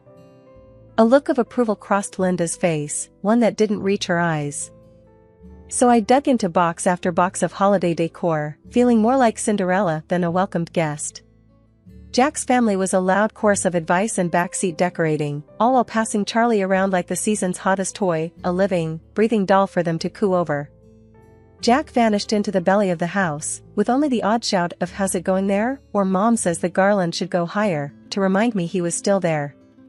By the time dinner rolled around, the grand old house glittered and shone like something out of a fairy tale where the fairy godmother had taken the day off and left Cinderella to do all the work herself. At the table, loaded with more food than the whole neighborhood could eat, Jack raised his glass in a toast. To family, he said, smiling. I caught a wink he sent his mother's way. I tried to match their cheer, but fatigue had long since taken the wheel. Jack noticed, but not with the sympathy I needed. "You could have put a bit more tinsel up," he remarked offhandedly between bites. Mom noticed. After a long night chasing the elusive spirit of Christmas at the behest of Linda's pointed directions, all the while keeping a smile plastered on my face for the sake of holiday peace, I retired to our room. Next day I found Jack in what they called the den, but it was more like a wild man cave where Christmas seemed to have thrown up. There he was, sprawled on the couch, a beer in one hand, eyes glued to some game on TV. The sound of sports commentators filled the room. "Jack, we need to talk." My voice was firm, louder than I intended. He glanced up, annoyed at being interrupted. "What's up now?" "It's about yesterday, about everything since we got here." "I'm tired, Jack. And I feel alone in all this." The words spilled out. He scoffed. "Alone? With all my family around? Come on, Alice. You've got to toughen up. This is the big leagues." "I'm not talking about numbers, Jack. Look, your mom, she's piling everything on me, and where are you? Off the grid the second any work pops up." He rolled his eyes. "Not this again. Just do what she says, Alice. That's how it works around here. You'll live." Frustration boiled over. "I'm not one of your mom's robots, Jack. I'm your wife, and I'm asking for your help. It's like you don't get it." He let out a laugh. "Help? What do you want me to do? Decorate cookies? Hang tinsel? That's kid stuff. Just stick it out." His words stung. "Kid stuff? Really? Because last I checked, we're a family too. Or is that kid stuff as well?" Jack stood up, his face getting redder. "Watch your tone, Alice. Don't start something." The room felt smaller, the walls closer. "Start something? No, I'm finishing it, this conversation and your damn free ride." "What's your deal, Jack? Too good to help out your own wife?" He moved towards the door of the den. "I've had enough of this. You knew what you were getting into when you married me. Remember that." I followed him. "Yeah, I remember. Promises. Support. Respect. Heard of them?" But he was already out the door, leaving me talking to a room full of silent trophies and blinking lights. The next day, there wasn't much change. The family was all over the place, and I was still the designated workhorse. Jack avoided me, getting tight with his cousins, laughing too loud over beers and football. I worked, hardly speaking to anyone, especially not Jack. I was too angry, too worn out. And Charlie, bless him, seemed to sense the tension, becoming fussier with each passing hour. In the middle of a diaper change, Charlie crying and clutching at me, one of Jack's aunts walked in. She didn't knock, just barged in with a bucket of soiled linen. "Here you go. Add it to the laundry when you can." I looked at her, then at the laundry. "I can't right now. Can't you see?" She raised her eyebrows, surprisingly bold. "It's just laundry, dear. Plus, that's what you're here for, isn't it? To help out?" I straightened up, holding Charlie tight against my chest. "Just because I married Jack doesn't mean I'm the family maid." She frowned, her own patience wearing thin. "Don't be so sensitive. We all do our part here." "Yeah. When's Jack's turn?" Her face turned sour. "Jack? He's catching up with family." "Catching up?" My voice rose over Charlie's cries. "Is that what you call it?"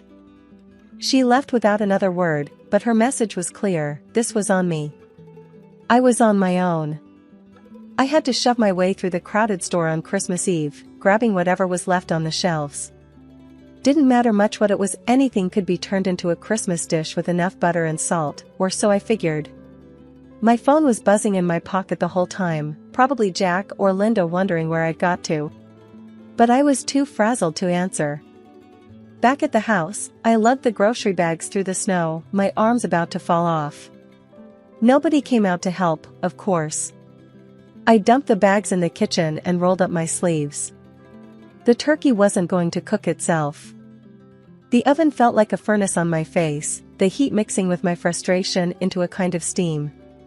As the gravy simmered and the pie crust started to brown, I felt my head spin. I took a seat for a quick breather.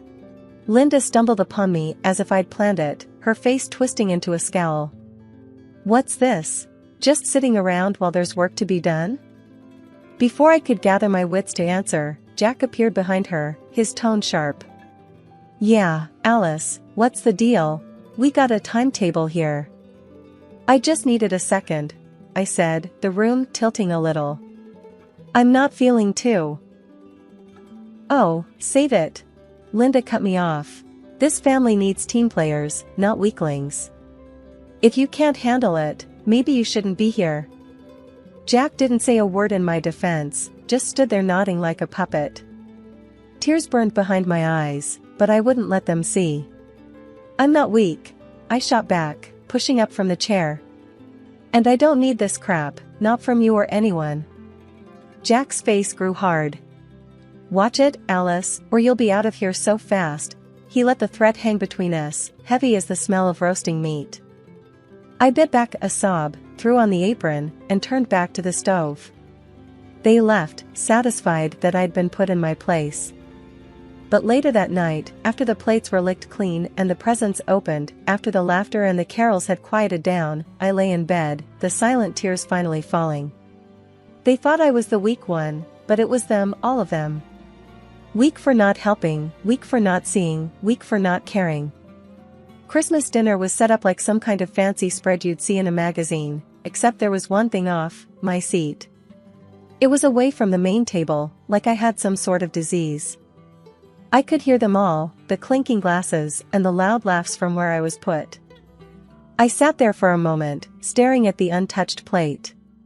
A dry turkey slice stared back at me, the cranberry sauce bleeding into the stuffing like a bad joke. That's when I knew I was done. Finished playing pretend. Charlie was upstairs, asleep in one of the guest rooms. No way was I going to have my kid grow up thinking this nonsense was normal. I stood up, my chair screeching against the floor, louder than I expected. I didn't care. I went upstairs, packed the bags I'd been living out of for what felt like forever, zipped up Charlie's little backpack with his favorite toy and the picture book we read every night. Downstairs, the laughter ticked up a notch. They didn't even see me hauling our lives out of there in 2 trips. The walk to the train station was brutal, the cold cutting through my coat. But each step tugged a little something off my shoulders, a weight I didn't want to carry. At the station, it was empty, the kind of quiet you only get when everyone's at home. I sat there on the bench, Charlie bundled up beside me. "No more of that for us, Charlie," I whispered to him, hoping he was dreaming of something nice, something simple. "Just you and me now." The train rolled in, a lonely hunk of metal that blew hot air out the sides. I picked up Charlie, still asleep, and stepped inside the warmth. The clang of the closing door marked the end of an era as I lugged my bag out of what used to be home. The small bundle that was my baby dozed quietly in my arms, blissfully unaware of the turmoil surrounding us. It was just the 2 of us now, heading into the great unknown. I remember stuffing onesies and diapers haphazardly into the bag. There were no pictures taken off the walls. No second looks. Just the essentials for him and a few clothes for me. Every grab, every zip, felt like a tiny rebellion. Pulling into my parents' driveway was like stepping into a world paused at the brink of joy. They rushed out, my mom's arms wide, my dad's face split with a grin beneath his old, faded cap. "Alice, baby, come in. It's freezing out here."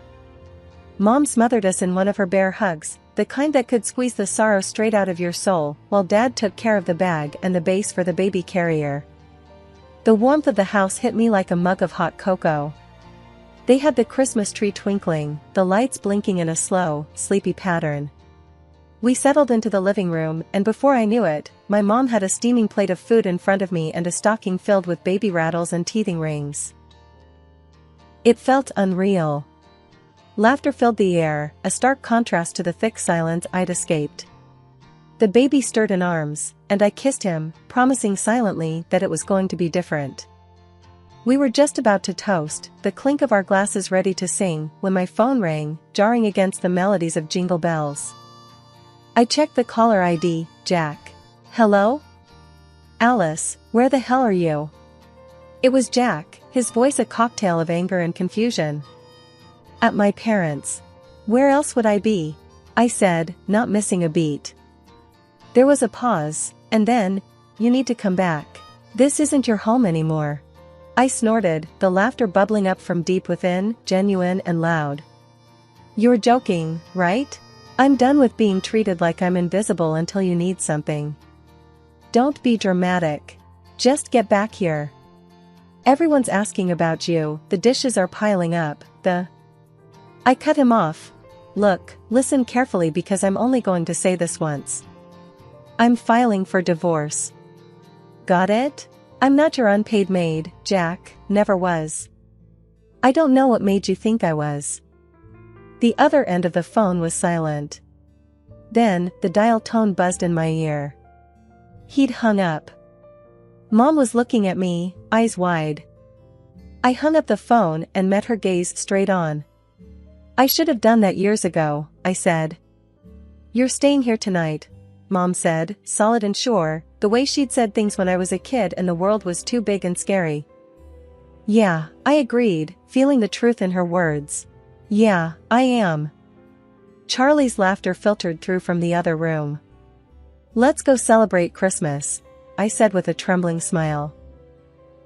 And with the click of the phone, I sealed the decision in the pocket of my jeans, and stepped back into the warmth of the living room where the promise of a peaceful night hung gently in the air, a stark contrast to the storm I had just weathered. Waking up to the same old ceiling crack had become kind of a comfort. The kitchen was already buzzing when I came down. Mom was at the stove, and Dad was half buried in newspaper at the table. Charlie was making a go at a slice of toast, more crumbs decorating his lap than making it into his mouth. Morning, I mumbled, grabbing the pot to pour myself some coffee. Before I got the chance to take a sip, the phone was blaring its old ring from the wall. Dad's eyes met mine. With a hint of a smirk, I answered it, knew who it was before I even said hello. Alice, darling, I need you to come back. Jack's voice came through, half pleading, half like he was ordering a pizza. A man needs his wife. I need you to take care of things here. I almost choked on air, the laugh came out so hard. Jack, honey, you lost the right to need anything from me. But nothing, Jack. I'll send over the divorce papers by the end of the week. You can take care of yourself, or find someone else to boss around. Have a nice life. And with that, I hung up. Mom was staring at me, one eyebrow raised. Everything all right? She asked, a knowing look on her face. Couldn't be better, I said, finally taking that sip of coffee. It was bitter, strong, and hot, just how I needed it. As weeks turned into months, that new chapter in life I'd opened became less about what I'd left behind and more about what was ahead. Divorce papers were signed, delivered, and done with. My bank account got a little heavier with the first round of alimony checks, child support Jack called it, but let's be real, it was guilt money. Either way, it was for Charlie, and that's all that mattered. The job hunt wasn't easy, wasn't hard either. Just a truckload of maybes and a handful of not. One day, sitting at the kitchen table with the want ads, I couldn't help but wonder if begging for jobs was just begging to go back to a life like the one I had with Jack. No, that wasn't for me, not anymore. Why the long face? Dad asked, scrunching up his own as he looked over at me from his chair. Just thinking about work, or the lack of it. You'll find something, he said. You got more backbone than half the blokes at the factory. They should be begging you to work, not t'other way round. That night, with Charlie snoozing away in his crib, I lay awake a little longer than usual, the house quiet except for the distant sound of Mom and Dad talking softly downstairs. Maybe it wasn't the new start I'd imagined, with a new place of my own and a sparkling career. But it was solid ground under my feet. It was my family, my boy, and a future that was mine to shape. No more of Jack's dark clouds on my horizon, no more dancing to someone else's tune. I'm Clara, a 40-year-old French teacher. Life was pretty standard, filled with books, classes, and the occasional coffee with friends. I never expected it to take a dramatic turn until Mrs. Lefebvre, an old friend of my mother's, decided to play matchmaker. One afternoon, while I was sipping tea at my mother's house, Mrs. Lefebvre dropped by. She was a lively woman in her 60s, always with a story to tell or a plan up her sleeve. "Clara, dear, I have the perfect man for you," she exclaimed as she settled into the armchair. I chuckled, a bit skeptical. "Really, Mrs. Lefebvre? And who might this perfect man be?" She leaned in, her eyes twinkling with excitement. "My son, David. He's a widower, a wonderful father to 2 teenagers. I think you two would hit it off." I hesitated, the idea of stepping into a ready-made family seemed daunting. "I don't know, Mrs. Lefebvre. Stepping into a family, it's a lot." She waved her hand dismissively. "Nonsense. You're a warm, loving person. And David is such a caring man. Plus, the kids are lovely, really." My mother, who had been listening quietly, joined in. "Clara, it wouldn't hurt to meet him. You never know what life has in store for you." Encouraged by their enthusiasm, I agreed. A meeting was set up at a local cafe the following week. The day arrived, and I found myself sitting across from David, a man with kind eyes and a gentle demeanor. We talked about everything, from our jobs to our hobbies. He was a civil engineer and loved hiking, while I shared stories about my teaching and my love for French literature. "Your mom tells me you're a fantastic teacher," David said, smiling warmly. I blushed slightly. "Well, I love my job. Teaching French is my passion. And your mom mentioned you're quite the hiker." He laughed. "Yeah, when I get the chance. But with Sophie and Max, my free time is usually spent on more family-oriented activities." The way he spoke about his children, Sophie and Max, was endearing. They were 14 and 12, stepping into the challenging teenage years. "We all have our hands full with teenagers, don't we?" I joked, thinking of my rowdy students. By the time we finished our coffees, I felt a connection with David, a sense of understanding and mutual respect. We agreed to meet again, and I found myself looking forward to it. After David and I got married, life settled into a comfortable routine that I cherished deeply. The addition of Sophie and Max, David's children, into my life was a source of joy, filling a gap I didn't know existed. I loved being a part of their lives, even though they never called me Mom. The bond we shared was unique and special in its own way. One lazy Sunday afternoon, I found myself in the kitchen, baking cookies with Sophie. The air was filled with the sweet aroma of chocolate and vanilla. "Clara, do you think these cookies will turn out okay?" "I'm not very good at this," Sophie said, a hint of doubt in her voice as she mixed the dough. I smiled at her. "You're doing great, Sophie. Baking is like learning a new language. It takes a little practice, but you'll get the hang of it." Sophie beamed, her confidence boosted. "Thanks, Clara. It's fun baking with you." Just then, Max bounded into the kitchen, his energy almost palpable. "What's cooking, ladies? It smells awesome." "We're making cookies. Want to help us with the decorations later?" I asked, knowing his creative flair would add a fun element to our baking. Max nodded enthusiastically. "Sure. I'll make them look super cool." The afternoon passed with laughter and light-hearted banter. It was moments like these that made our house a home. Later that evening, as we sat down for dinner, the conversation turned to our plans for the upcoming holiday. How about we go hiking this year? There are some great trails not far from here, David suggested, his eyes gleaming with excitement. Sophie seemed intrigued. Can we camp overnight? I've always wanted to try that. Max chimed in, yeah, and maybe do some fishing too. I watched the animated discussion, feeling a warm sense of belonging. That sounds like a great idea. A little adventure for the family, I added. David reached across the table, giving my hand a gentle squeeze. Thanks for being so open to this, Clara. I know outdoor stuff isn't really your thing. I laughed. Well, I might not be the outdoorsy type, but I'm definitely up for new experiences. Especially with you all. The dinner continued with plans and ideas being tossed around, each of us contributing to the holiday itinerary. It was a simple meal, but the warmth and love that filled the room made it memorable. That night, as David and I cleaned up the kitchen, he turned to me, his expression soft. Clara, I just want to say, you've been amazing with the kids. They've really opened up to you. I leaned against the counter, a contented sigh escaping my lips. I love them, David. They're great kids, and I just want to be there for them, in whatever way they need. He wrapped his arms around me, pulling me close. In that embrace, I felt the strength of our family bond. It was a bond that had grown over shared experiences, mutual respect, and love. I went to bed that night feeling grateful and fulfilled.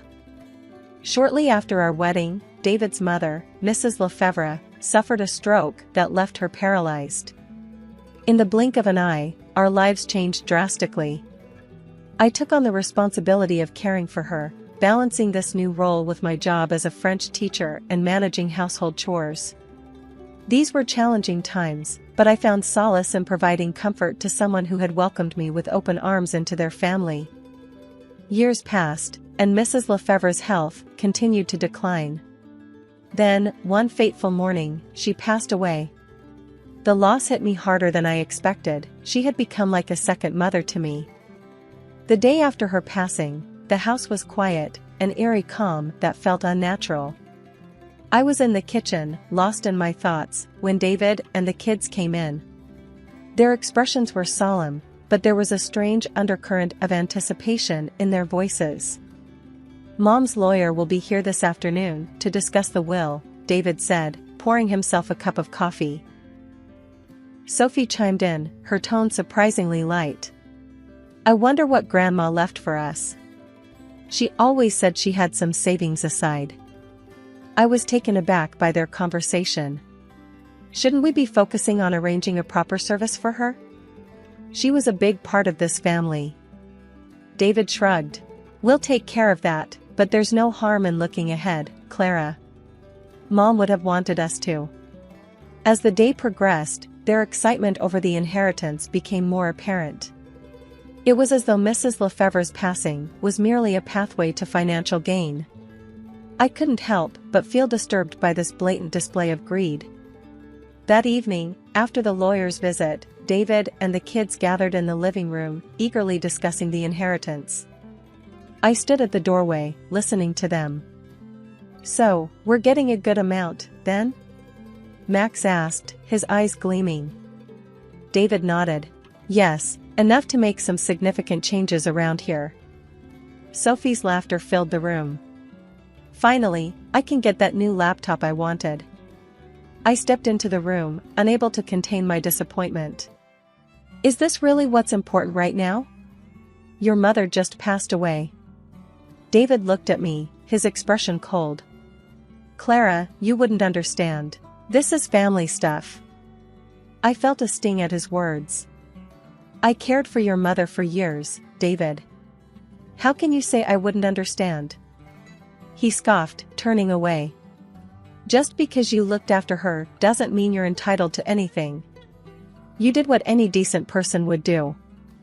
In the weeks that followed, David and the kids became increasingly distant and dismissive.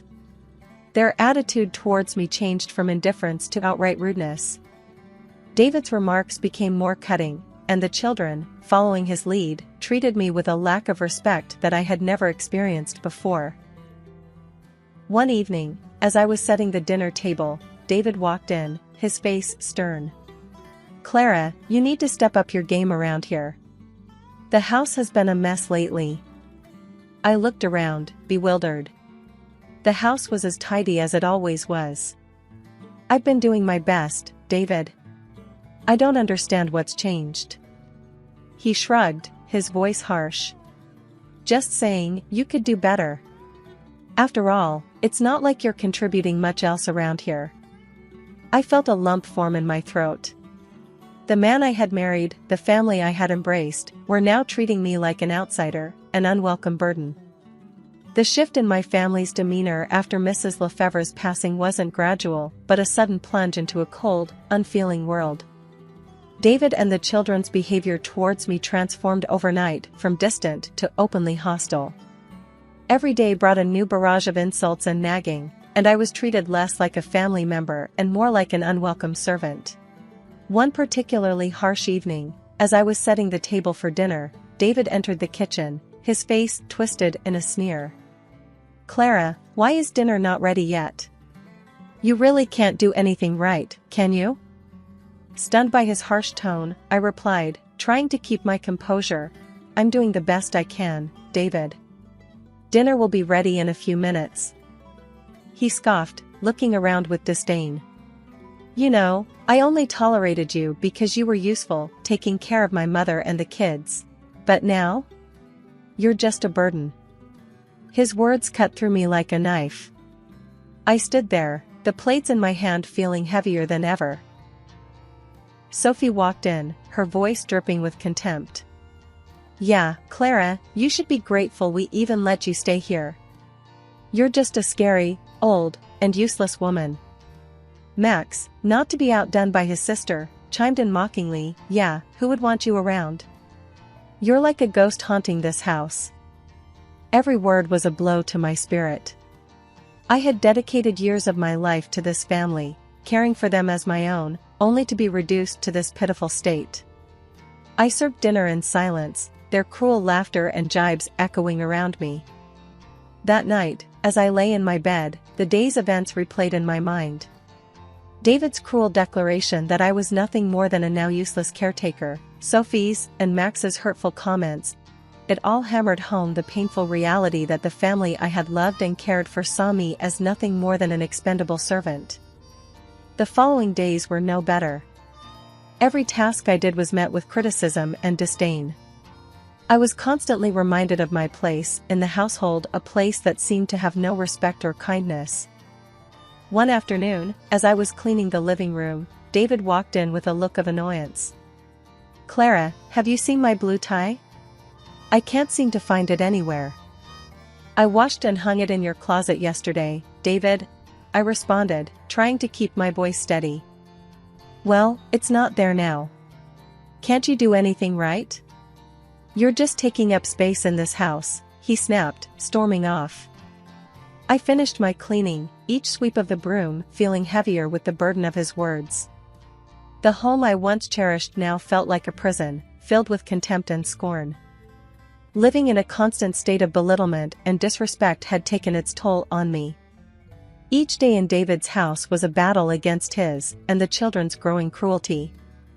I began to contemplate the painful decision of leaving, but my worsening leg pain and the lack of financial resources made me feel trapped.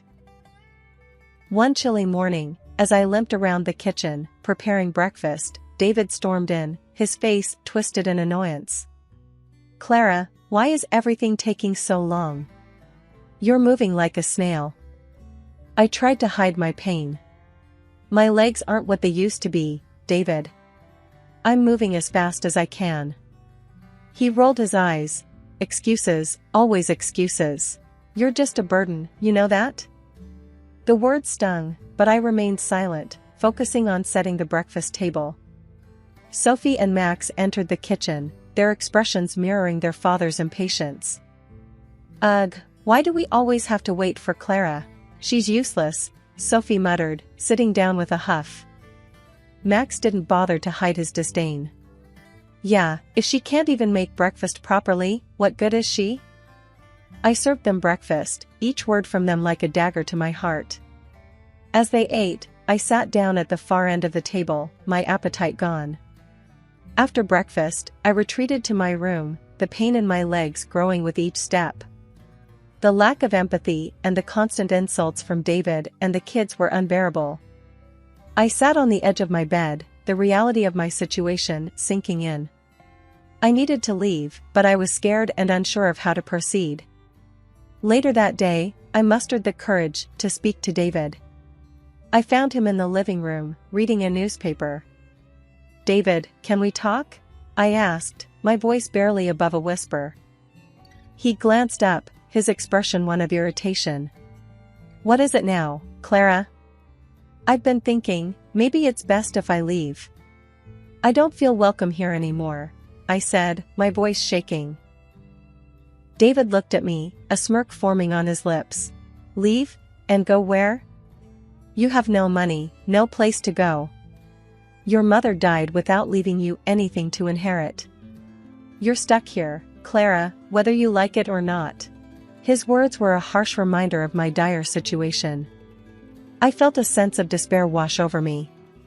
He was right, I had nowhere to go. My job as a teacher had been my only source of income, and with my leg condition, I couldn't even do that anymore. I had to resign from school. It was a bitter, but the only right decision. The following days were a blur of household chores, nagging, and insults. David and the kids treated me with utter disregard, their words and actions reinforcing the painful truth that I was no longer a part of this family, but a mere inconvenience to them. As I struggled with my pain and loneliness, I began to secretly plan my escape. I started saving whatever little money I could, hiding it away for the day I could finally leave. The thought of freedom, of being away from the constant belittling and disrespect, was the only thing that kept me going. One afternoon, while David and the kids were out, I sat at my old laptop, nursing my aching legs. Browsing aimlessly, I discovered a website for online tutoring. A thought struck me: could I leverage my skills as a French teacher in a new, virtual setting? Hesitant, but driven by a newfound purpose, I set up a profile on the site. "Experienced French teacher available for online lessons," I typed, my heart racing with both nervousness and excitement. The next few days were a whirlwind. To my amazement, requests for lessons began to pour in. My afternoons, once filled with loneliness and despair, were now occupied with teaching French to eager students from around the world. One day, as I finished a lesson, Sophie walked in, her eyes narrowing at the sight of the laptop. "What are you doing?" she asked suspiciously. "I'm teaching French online." "It's something I'm good at," I replied, trying to keep the defensiveness out of my voice. She scoffed. "As if anyone would want to learn from you." I ignored her remark, feeling a sense of pride in my small but significant accomplishment. As weeks turned into months, my reputation as an online French tutor grew. I started earning enough to entertain the idea of independence, of a life away from the constant degradation I faced at home. The days that followed saw me juggling my newfound career with the household chores. Despite the physical pain and the emotional drain of living in a hostile environment, I found solace and strength in my teaching. Each lesson I gave was a step closer to freedom, a reminder that I was capable, valuable, and deserving of respect. The tension in the house reached its zenith the evening David announced his promotion at work. That night at dinner, the air was thick with a sense of foreboding. David, Sophie, and Max were unusually chatty, their voices laced with a smug satisfaction that sent a chill down my spine. As I served dinner, trying to ignore the dull ache in my legs, David cleared his throat, ready to make his announcement. "I've got some news. I got a promotion at work. With it, I bought a new house. Bigger, better, and it suits our new status." Sophie clapped her hands in delight. "That's amazing, Dad. When do we move?" David's gaze shifted to me, cold and calculating. "We will be moving soon. But Clara won't be joining us." The room went silent. I looked up, my heart sinking. "What do you mean, David?" He smirked, his words cutting through the air like a knife. "You're not coming, Clara. You don't belong in that part of our lives. You were useful once, but not anymore." Sophie joined in, her voice dripping with disdain. "Yeah, Clara. You're just an old, limping woman. What use would you be in our new house?" Max laughed, adding insult to injury. "You should be grateful we let you stay here this long." I stood there, the plates in my hands trembling. The pain of their words was sharper than any physical ache I had ever felt. David slid the divorce papers across the table to me. "I think it's best we part ways. You can stay here until the house is sold." Numb, I picked up the papers. My hands were shaking as I signed them. There was no point in arguing or pleading. The people I had once called family had shown their true colors, and they were ugly and cruel. The next morning, I began to put my plan into action. While David and the kids were out, I packed my belongings. Each item I placed in the suitcase was a step towards my freedom. When David and the kids returned, they found me at the door, suitcase in hand. David's expression was one of surprise and confusion. "What are you doing, Clara?" he asked, his voice laced with a hint of concern. I straightened my back, facing them with a newfound strength. "I'm leaving, David. I will not stay here and be treated like a worthless burden." David scoffed. "Where will you go? You have nothing." I smiled, the first genuine smile in weeks. "I have more than you think. I have my dignity, my skills, and I have plans. You will not see me begging." In my rented apartment, a modest but serene space, I was rebuilding my life, one online French lesson at a time. The freedom and tranquility here were in stark contrast to the oppressive atmosphere I had escaped from. One evening, as I was reviewing lesson plans, my phone erupted with the frantic ringing of a call from David. His voice, laced with panic and anger, filled the room. "Clara, what the hell have you done? Sending those recordings to my boss? Do you have any idea what you've caused?" he bellowed, the sound of his fury resonating through the phone. I leaned back in my chair, a smirk playing on my lips. "Oh, you mean the recordings of all the lovely things you and the kids said to me?" "Yes, I did send them." In the background, I could hear the unmistakable cries of Max and Sophie. "Tell her to fix this, Dad.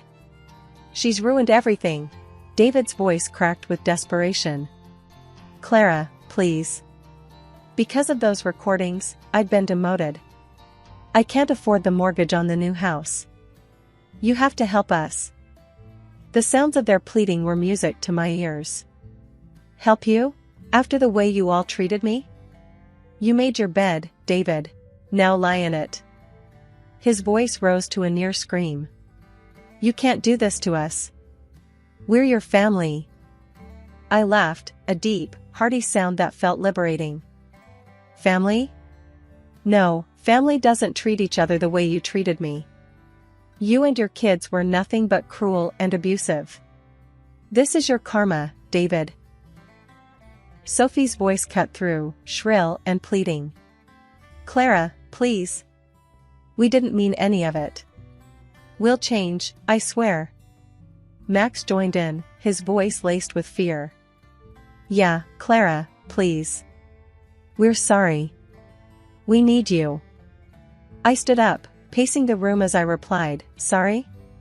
Your words and actions broke me. But guess what? I picked up the pieces and put myself back together. Without you, I owe you nothing." David's voice was a mix of rage and helplessness. "You're going to let us lose everything?" I stopped pacing, standing tall and proud. "Yes, David, I am. You and the kids have made your bed, and now you get to sleep in it. Goodbye."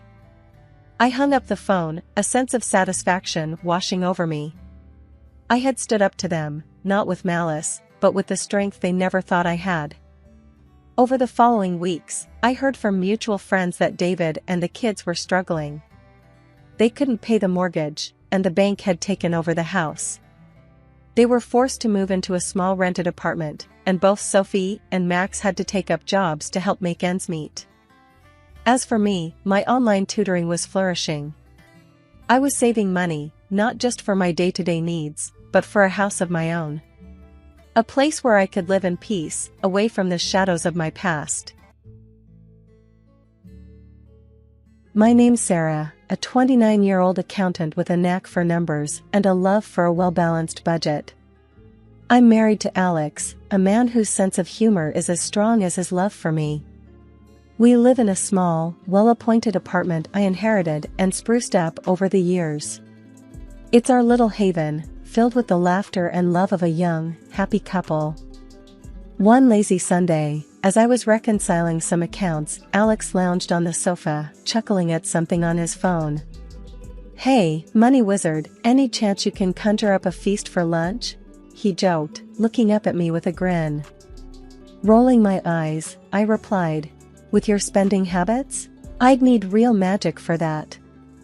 Our banter was interrupted by the doorbell. It was Mrs. Thompson, Alex's mother, standing at the doorstep with her usual air of disdain hidden poorly behind a strained smile. "Hello, dear," she greeted, her eyes immediately scanning the apartment. "Hi, Mom," Alex said, getting up to hug her. "What brings you here today?" "Oh, just wanted to see how you two are managing in this tiny place," she replied, her voice dripping with a tone that suggested she found our living situation pitiable. I bit my tongue, offering a polite smile. "Would you like some coffee, Mrs. Thompson?" As I set about making coffee, I overheard their conversation from the kitchen. Mrs. Thompson was lamenting her financial difficulties, the costs of maintaining her large, old house apparently overwhelming her. "It's just so much, Alex. I don't know how I'll manage," she sighed dramatically. Alex looked concerned. "Mom, we can help out. Maybe we can give you some money each month, help ease the burden?" My heart sank. We were doing well, but we weren't wealthy. Still, the thought of his mother struggling was enough for Alex to offer. I brought in the coffee, sitting down as they discussed figures. $1,000 a month? Alex suggested, looking over at me for approval. I nodded, masking my concern. "If it helps, Mrs. Thompson, we're happy to help." She accepted with a quick, almost too eager nod. "You're such good children. I don't know what I'd do without you." Yet, as she sipped her coffee, her eyes lingered on the renovated kitchen, the sleek appliances, and the comfortable furniture. "Of course, if you could afford such nice things for yourselves, maybe you could spare a little more," she mused, her voice trailing off suggestively. Alex was about to speak, but I cut in. "We'll start with the 1,000 and see how things go. We have to be mindful of our own expenses, after all." Mrs. Thompson seemed a bit put off, but covered it with a tight smile. "Of course, dear. I appreciate anything you can do." After she left, Alex and I sat in a heavy silence. "Are we doing the right thing?" he finally asked, his brows furrowed in worry. I reached for his hand. "We're helping your mom, that's important. But let's not dive into deep waters we can't swim out of, okay?" He squeezed my hand back, the weight of our decision settling in. "Okay," he agreed, but I could tell the matter wasn't settled in his heart. The rest of the day passed quietly, with both of us lost in our thoughts. The air in the apartment felt different now, charged with the responsibility we had taken on and the uncertainty of what lay ahead. As night fell, I couldn't shake the feeling that Mrs. Thompson's visit was just the beginning of a larger challenge we would face together. But whatever it was, we'd face it as a team, as we always did. Weeks after Mrs. Thompson's visit, the routine of our life resumed, the uneasy feeling of the financial commitment lingering like a stubborn fog. Then, out of the blue, we got news that turned our world upside down. I was pregnant. The joy was overwhelming. Alex's face lit up like a Christmas tree when I told him, his laughter echoing in the apartment. "We're going to be parents, Sarah." "Can you believe it?" he exclaimed, lifting me in a whirlwind hug. Laughing and a bit dizzy, I replied, "Believe it? I'm already planning the budget for baby shoes and college." The news of the baby brought a new wave of visits from Mrs. Thompson. One evening, she arrived with an unusual spark in her eye. "I have a proposal for you too," she began, settling herself on the sofa as if preparing for a long discussion. Alex and I exchanged a look, trepidation mixing with curiosity. "What kind of proposal?" I asked, trying to keep my voice steady. "It's simple. You need more space for the baby, and I need less of a burden. I move in with my daughter, and you move into my house," she declared, her voice carrying a note of finality. I choked on my tea. "Move in, to your house?" The image of her large, run-down home flashed in my mind, the creaky floors and peeling paint a stark contrast to our cozy apartment. Alex, ever the optimist, chimed in. "That's an idea, Mom. But Sarah's right. Your house needs a lot of work." Undeterred, Mrs. Thompson continued. "Think of it, Alex. Your child can grow up in the house you did, and with Sarah's knack for budgeting, you can turn it into something beautiful." I could see Alex's eyes soften at the thought, the sentimental value of his childhood home pulling at him. But practicality nipped at my mind. "It's a big decision, Mrs. Thompson. And a big project. We need to think it over, discuss the costs, the work." But she was on a roll. "You won't get a better offer. Space for the baby, a family home. It's perfect. Think fast, though. I don't want to be a burden on my daughter for long." The conversation spun around us, Alex caught in memories and possibilities, Mrs. Thompson pressing her point, and me, trying to anchor it all in reality. "We'll talk it over," I finally said, cutting through the chatter. "We need time to decide what's best for our family." After she left, the apartment felt too small, the walls closing in with the weight of her proposal. Alex paced, torn between nostalgia and the reality of the massive undertaking. "Sarah, it could be great, right? The baby, the house. But it's a lot," he said, running his hands through his hair. I took his hands, steadying him. "Let's sleep on it. Make lists, pros and cons. We do this right, or not at all." He nodded, the worry lines easing a bit. "You're right. As always. Let's figure this out together." That night, sleep was elusive, the future a jumble of cribs and construction. But as I lay there, listening to Alex's steady breathing, I knew whatever decision we made, we'd face the consequences, good or bad, as one. The thought was a small comfort in the sea of uncertainty that Mrs. Thompson's unexpected proposal had plunged us into. After many sleepless nights and endless discussions, Alex and I decided to take on the challenge. The prospect of creating a loving home for our baby in his childhood house won over the daunting task ahead. "All right, let's do this. But we're doing it our way, no cutting corners," I declared one morning, determination firm in my voice. Alex smiled, his usual optimism shining through. "That's my girl. It'll be our project, our home." The house stood as I remembered, large and looming, its once grand features now dulled by time and neglect. As we walked through the creaking doors, the reality of what we'd taken on hit me. "What have we gotten ourselves into?" I murmured, more to myself than to Alex. He wrapped an arm around me. "Hey, it's going to be great. A bit of paint here, some new floors there." I raised an eyebrow. "And the plumbing, electrics, heating." My voice trailed off as the list grew longer in my mind. "We brought in a designer, Tom, a friend known for his practical yet stylish eye. Okay, let's see what we've got, Tom said, clipboard in hand, ready to tackle the beast. Room by room, we assessed, planned, and budgeted. The numbers were dizzying, but every decision was made with our future in mind. The workers started, their presence a constant in the once quiet house. Dust and noise became our new normal, but with each completed task, the place began to transform. One particularly chaotic day, as I navigated through ladders and paint cans, I found Alex staring at the nursery, a soft smile on his face. "Can you imagine it, Sarah?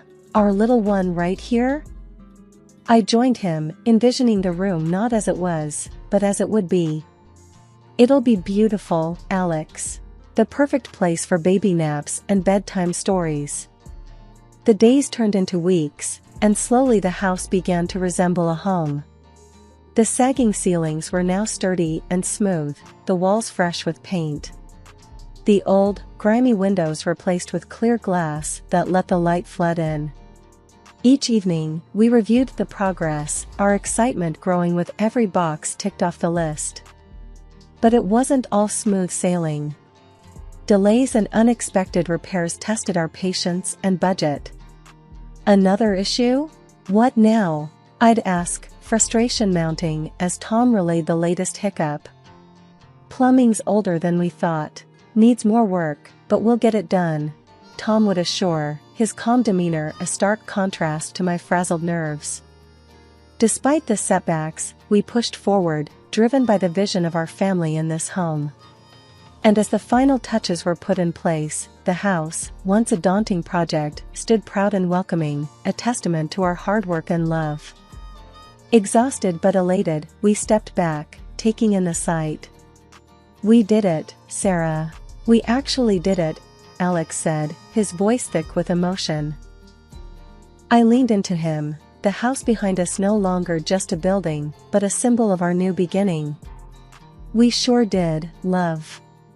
Now, let's get ready to welcome our little one into it." With that, we turned and walked into our future, ready for whatever it might hold. Just as we settled into our newly renovated home, savoring the calm after months of relentless work, our world was turned upside down again. It was a crisp Saturday morning, and we were out getting some fresh air and much-needed couple time. When we turned the corner onto our street, my heart dropped. A moving truck was parked in front of our house, and men were carrying out our furniture. "What the?" Alex's voice trailed off as we hurried toward the chaos. As we pushed through the front door, the sight that greeted us was like a punch to the gut.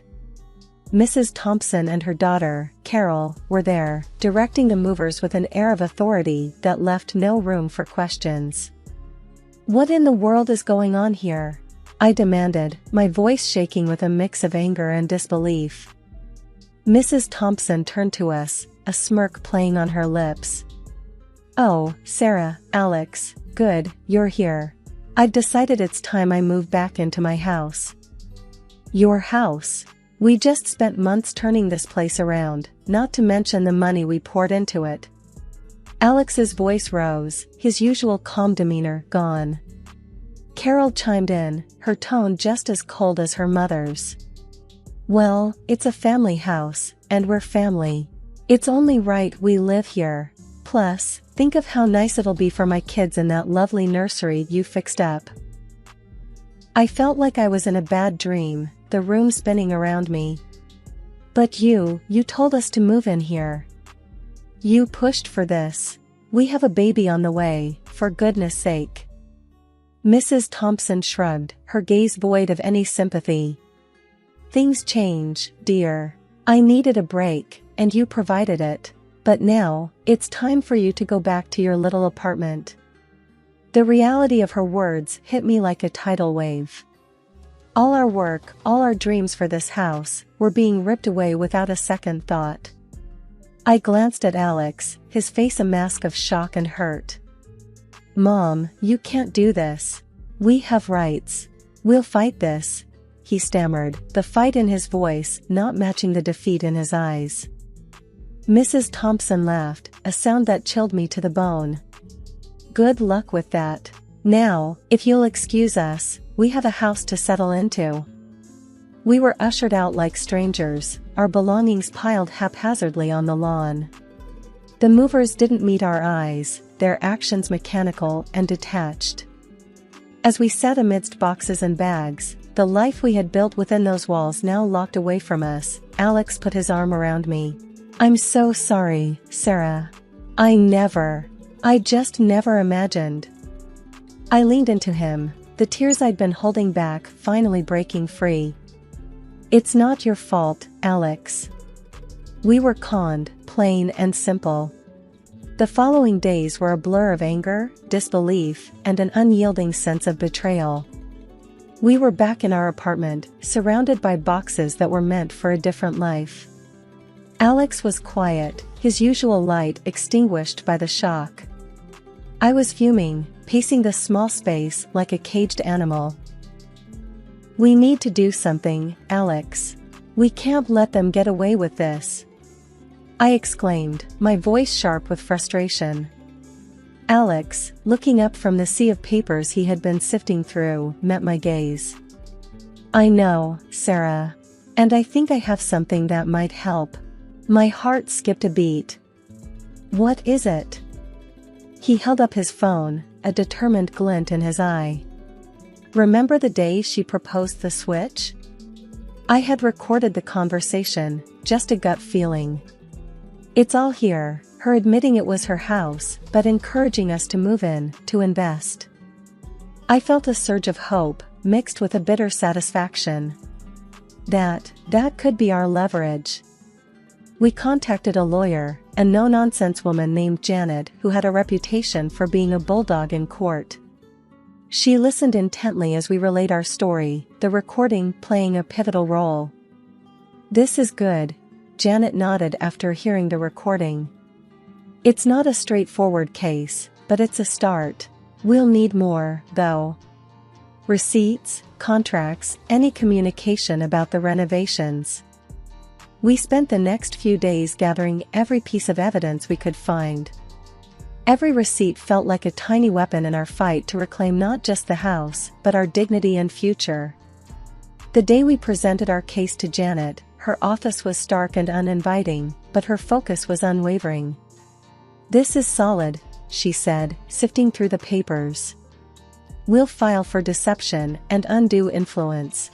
It's going to be a battle, but I think we have a shot." The weeks leading up to the court date were tense. We were a mix of nerves and grim determination. The thought of facing Mrs. Thompson and Carol in court made my stomach churn. On the day, as we sat in the sterile courtroom, I held Alex's hand tightly. Mrs. Thompson and Carol sat across from us, their faces masks of cool indifference. As the proceedings began, Janet was fierce, laying out our case with a precision that left no room for doubt. Mrs. Thompson's lawyer tried to counter, but the recording, the receipts, they all painted a clear picture of deceit.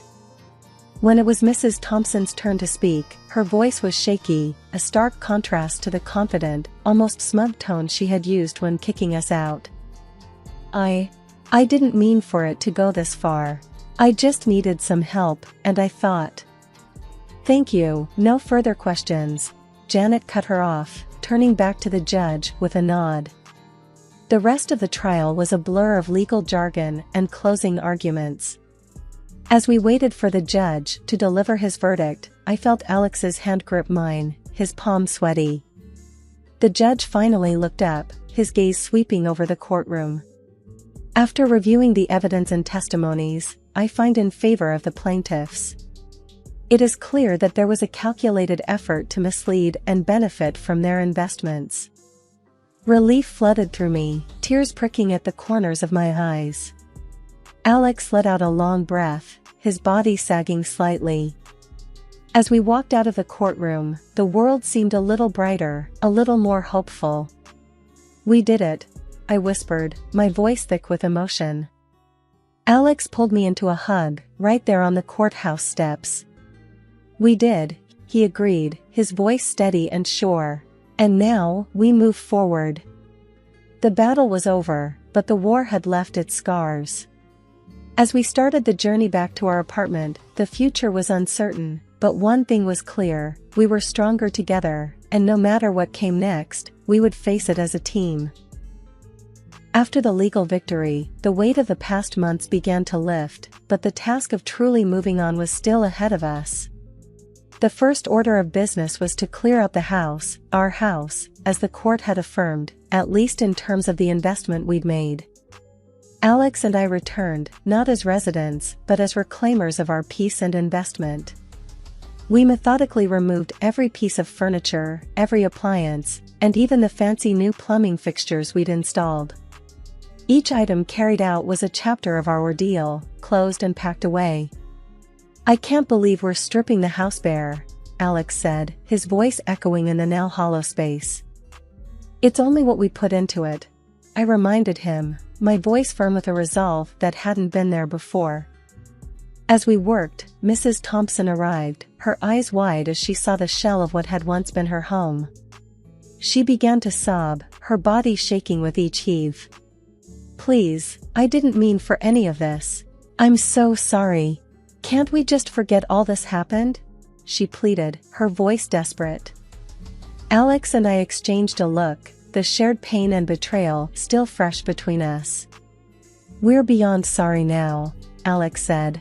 "We're just doing what's fair."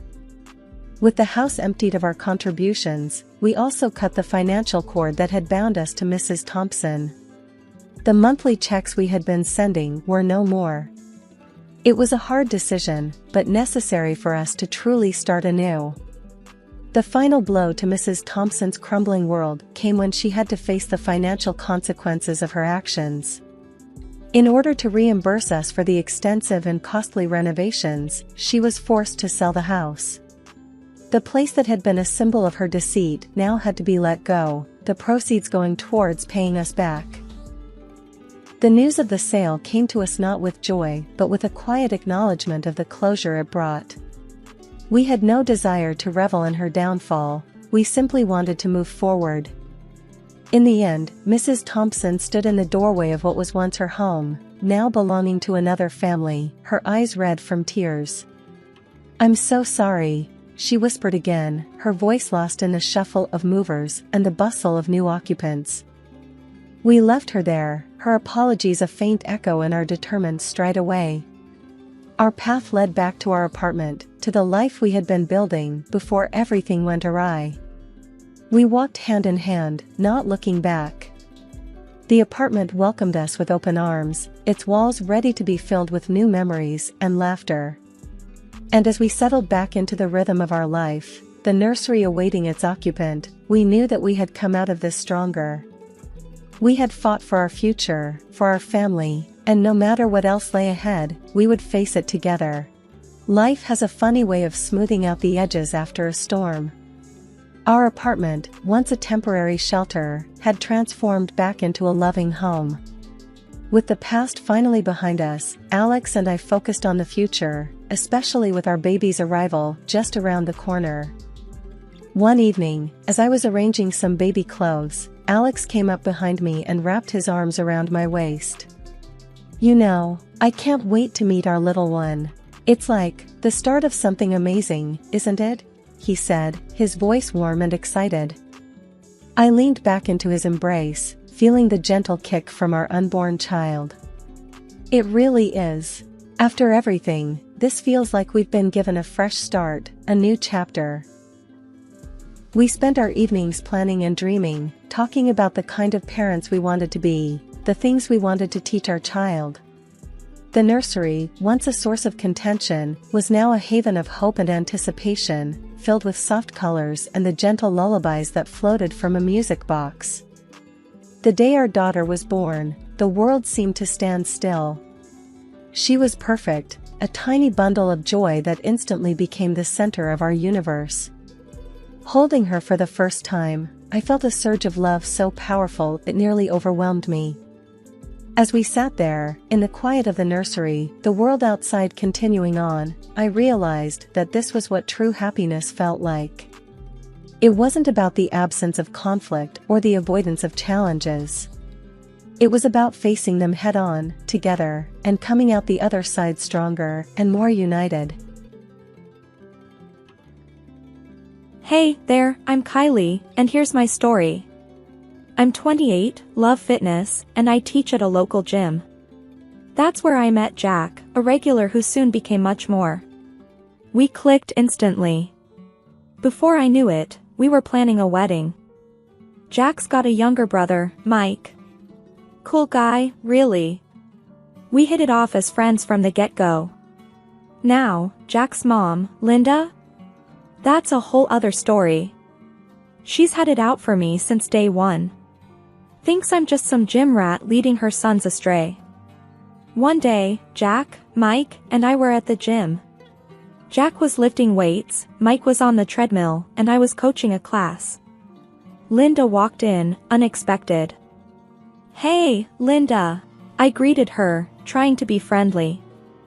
She just narrowed her eyes at me, watching my boys. Are you? I was taken aback. Just doing my job here. Linda scoffed. Job? Parading around in those tight clothes? Jack, hearing this, dropped his weights with a clang and came over. Mom, come on. That's not fair. Linda turned to him. Fair? I know what I see. Your wife's too friendly with everyone, especially men. Mike, panting from his run, joined us. Mom, you're being ridiculous.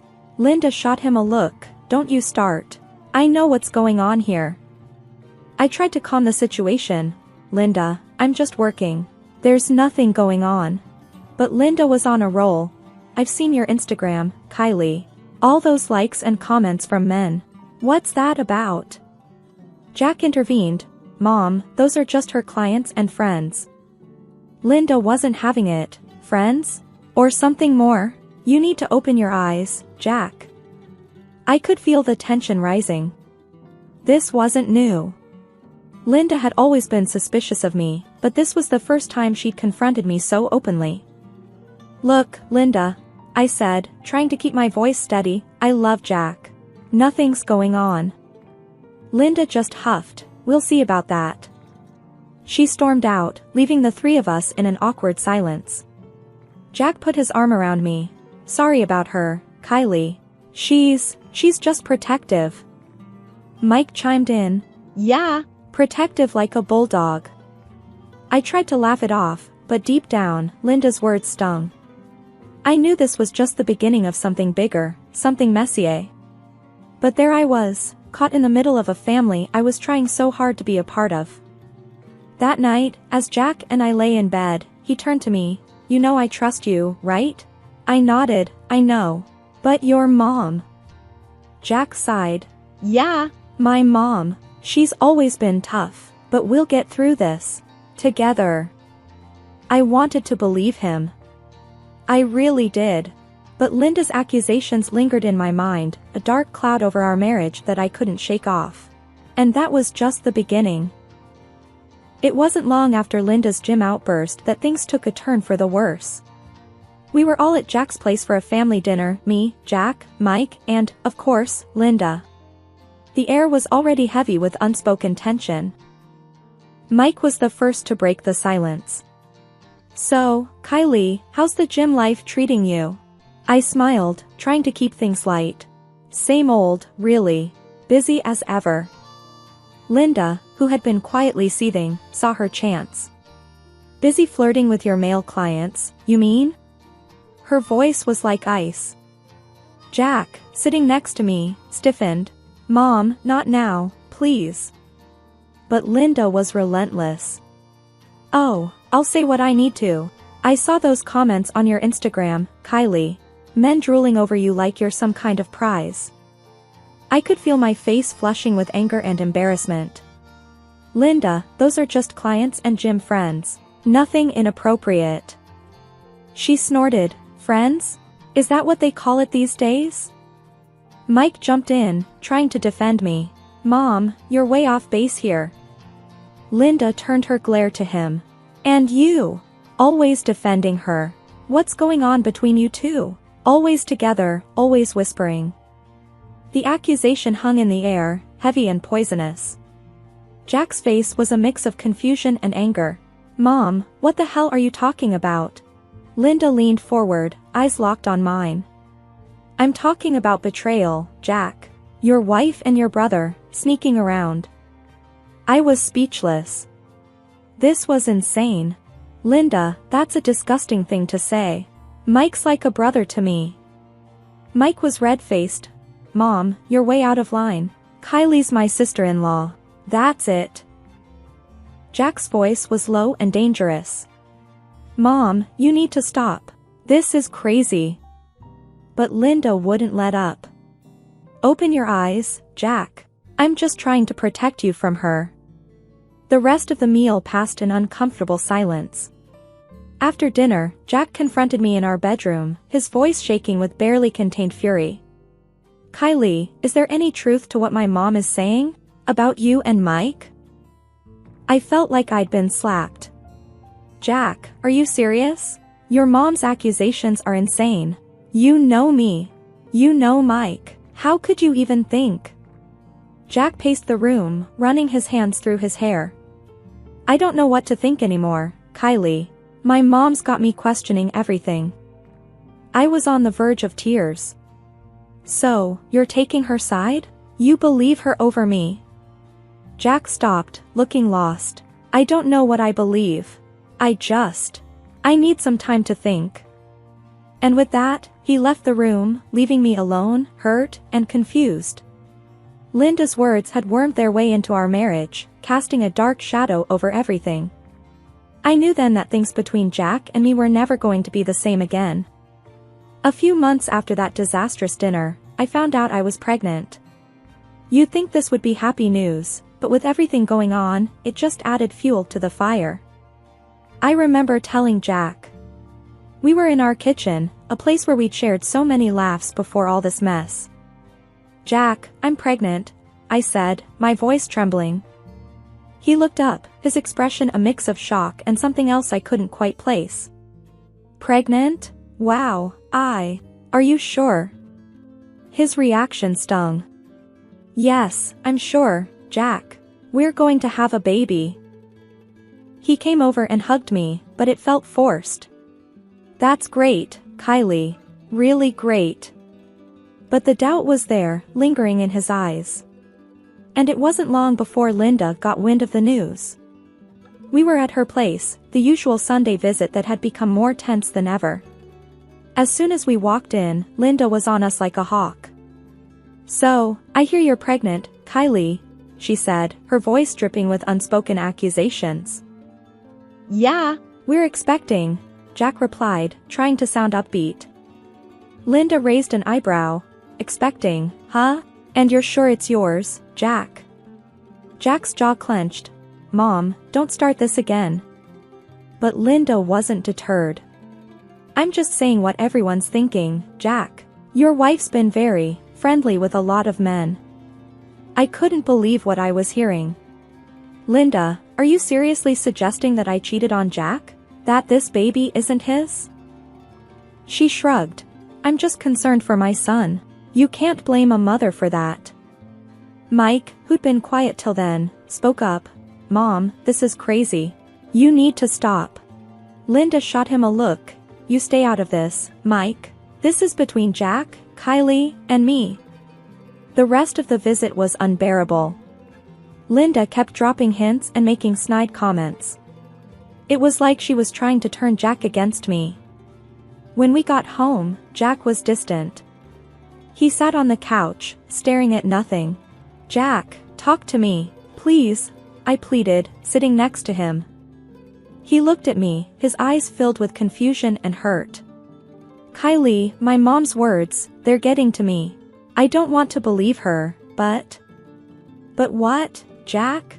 You think I cheated on you? That I'm carrying someone else's baby? My voice cracked with emotion. Jack sighed, running his hands through his hair.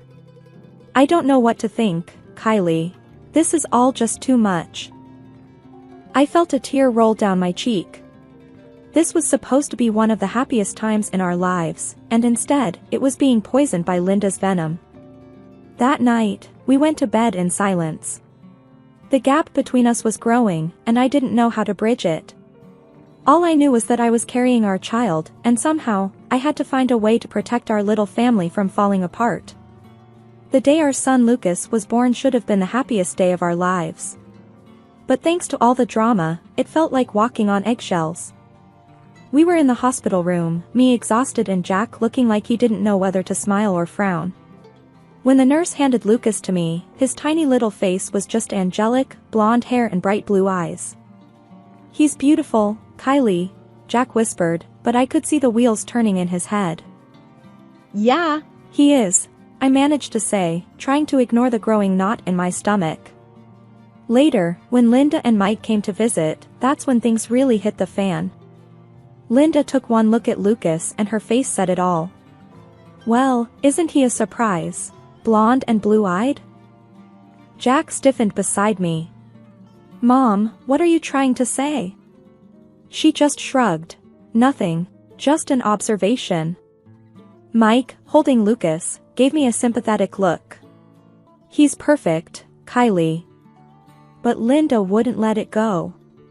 "It's just interesting, is all. Kylie's dark-haired, you're dark-haired, and here we have a little blondie."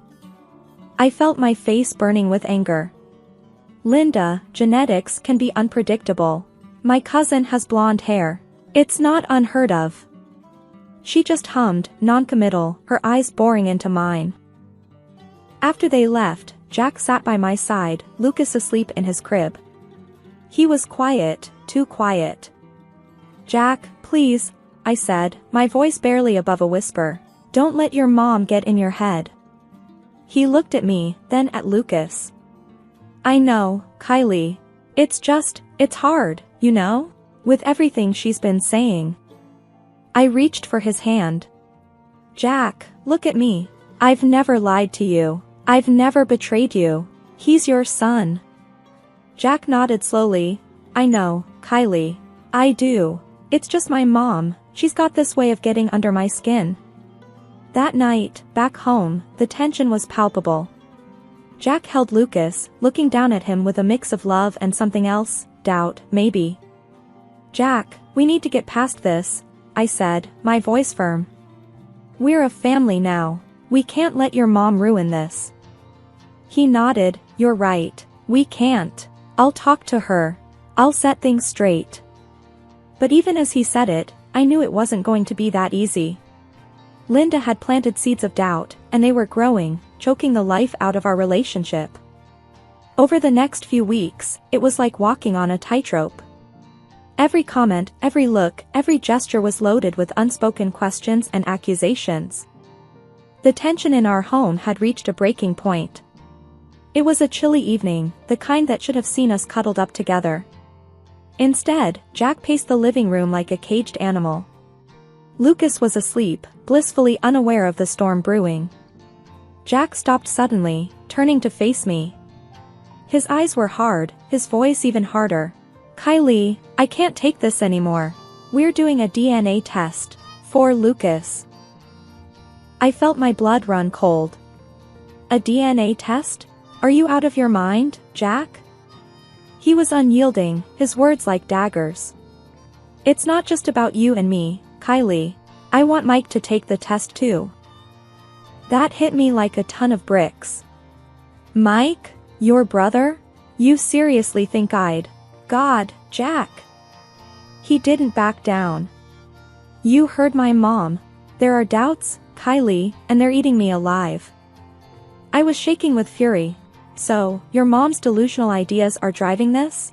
What happened to trusting your wife?" Jack's voice was cold. "This isn't just about trust. It's about certainty. I need to know for sure." Fighting back tears, I countered. "And if I say no? What's your grand plan then, Jack?" His response was chilling. "If you refuse, you and Lucas can't stay. I need to sort this out, and I can't do that with you here." I stared at him, disbelief and anger warring within me. "You'd kick out your own wife and son? Just like that?" He wouldn't meet my gaze. "That's the way it has to be, Kylie." I spent the night tossing and turning, anger and despair consuming me. The next morning, I confronted Jack again, hoping he'd come to his senses. "Jack, We need to talk. You can't be serious about this, I pleaded, Lucas in my arms. Jack was stoic, distant. I've thought it over, Kylie. The test happens, or you leave. That's it. I couldn't hold back my tears. This is insane, Jack. You're choosing your mother's paranoia over your family. He remained unmoved. It's not about choosing sides. It's about finding the truth. I was aghast. And what about us, Jack? What about our marriage? Jack sighed, a hint of regret in his eyes. I don't know, Kylie. Right now, I just need answers. With a heavy heart, I packed our bags. Lucas cooed, oblivious to the heartache surrounding him. At my mom's place, I let it all out. He's making us take a DNA test, Mom. He's lost his mind. My mom wrapped her arms around me, her voice laced with anger. That boy's throwing away his family over some nonsense. You're better than this, Kylie. I sobbed into her shoulder. I don't even recognize him anymore, Mom. She held me tight. You're strong, Kylie. You'll get through this. We'll get through this together. Jack's doubts had not only torn our family apart but had also stripped away the love and trust that once bound us. I was now facing a future full of uncertainties, a single mother with a broken heart, trying to make sense of the wreckage. After days of agonizing, I finally agreed to Jack's demand for a DNA test. It felt like walking into a storm, but I had no choice. I was at my mom's place when I called Jack to tell him my decision. Jack, I'll do the damn test, I said, trying to keep my voice steady. There was a pause on the other end. Okay, I'll arrange it. And Mike agreed to do it too. I clenched my phone tighter. Fine. Let's just get this over with. A week later, we got the call. The results were in. My heart was pounding as we all gathered at the clinic again. Linda, who had insisted on coming, looked smug, as if she'd already won. The nurse handed the envelope to Jack. His hands were shaking as he opened it. We all held our breath. Jack's eyes scanned the paper, then he looked up, his expression unreadable. I'm the father. Lucas is my son. I let out a breath I didn't know I was holding. I told you, Jack. I told you. Linda's face was a picture of shock and disbelief. But, how? I was so sure. Mike snorted. Yeah, you were sure. Sure about ruining our family over your paranoia. Jack just sat there, the paper in his hand, looking lost. I don't know what to say. I was furious, tears streaming down my face. Say? You want to say something now? After you put us through hell? Jack reached out, but I pulled away. Don't, Jack. Just, don't. Mike stood up, his anger palpable. I can't believe you did this, Jack. You and Mom. You two deserve each other. Linda tried to say something, but Mike cut her off. No, Mom. You've done enough. I'm done with this. And with that, he walked out, leaving Jack and Linda sitting there, looking at the proof of their unfounded doubts. As for me, I just felt empty. The test had proven my innocence, but it had cost me my marriage, my trust in Jack. It had torn our family apart. I walked out of that clinic knowing that things would never be the same again. The day of reckoning had come. I decided it was time to bring everything out into the open. I invited Jack, his brother Mike, and their mother Linda to my mom's house for a final confrontation. The atmosphere was tense as they walked in. Thanks for coming, I started, trying to keep my voice steady. There's a lot we need to discuss. Linda, with her usual sour expression, sat down stiffly. Well, I'm here. Let's hear it then. Jack looked uneasy, shifting in his seat. Kylie, I've been thinking. Maybe we can just forget all this happened. Start over, you know? I couldn't help but scoff at his suggestion. Forget? Oh, Jack, you've got no idea. I reached under the table and slammed the divorce papers in front of him. He stared at them, dumbfounded. Divorce? Why, Kylie? I thought we could work through this. That's when I pulled out the final ace from my sleeve, a folder filled with photographs. I tossed it to him. This is why, Jack. As Jack rifled through the photos, his face drained of color. There he was, in each one, cozying up to another woman. His mouth opened and closed, but no words came out. What's this? Linda grabbed the photos, her eyes widening with disbelief. This doesn't prove anything. She's not the right woman for you anyway, Jack. I was seething now. Oh, it proves a lot, Linda. It shows Jack's hypocrisy. He accused me of cheating, and yet here he is, the real cheater. Mike, who had been silent, finally spoke up, his voice laced with disgust. I can't believe you, Jack. All this time, you were pointing fingers at Kylie, and you were the guilty one? Jack tried to interject. It's not what it looks like, Mike cut him off. Save it, Jack. I'm done with this. With you, with Mom's manipulations. I'm out. He stood up to leave, but Linda reached out. Michael, please. Mike shook off her hand. No, Mom. You and Jack have gone too far this time. With that, he left, leaving a palpable void in his wake. Linda, still clutching the photos, turned to Jack. You can do better than her, you'll see. Jack, still in shock, didn't respond. He just sat there, a picture of betrayal and guilt. I looked at them, my decision firm. You've both made your beds. Now you can lie in them. I'm done being part of this toxic mess.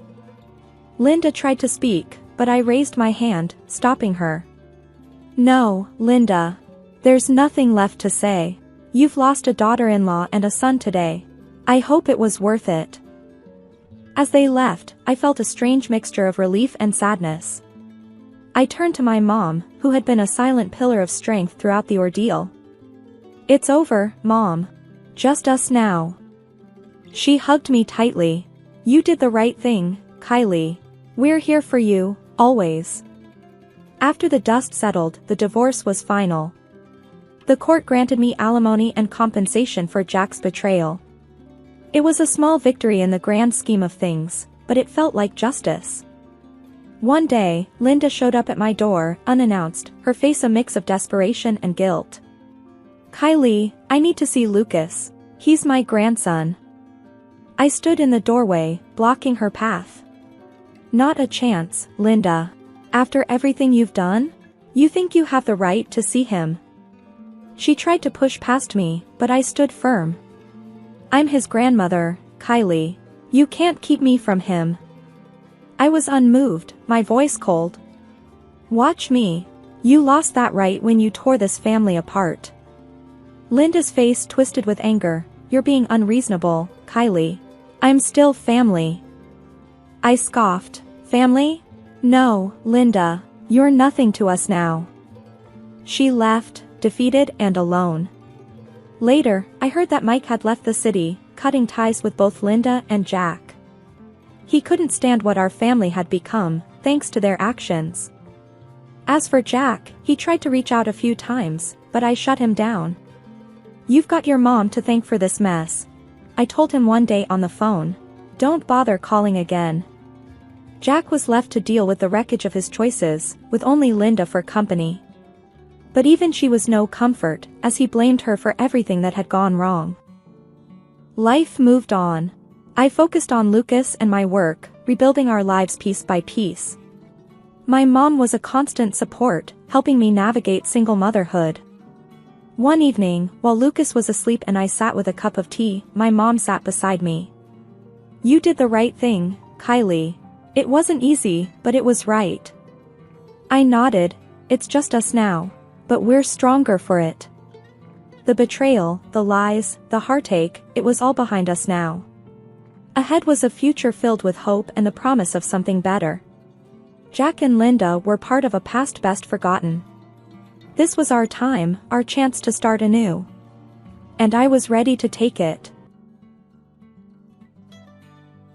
I remember sitting on our old, squeaky porch steps, the paint chipping off like it couldn't wait to leave, just like Dad.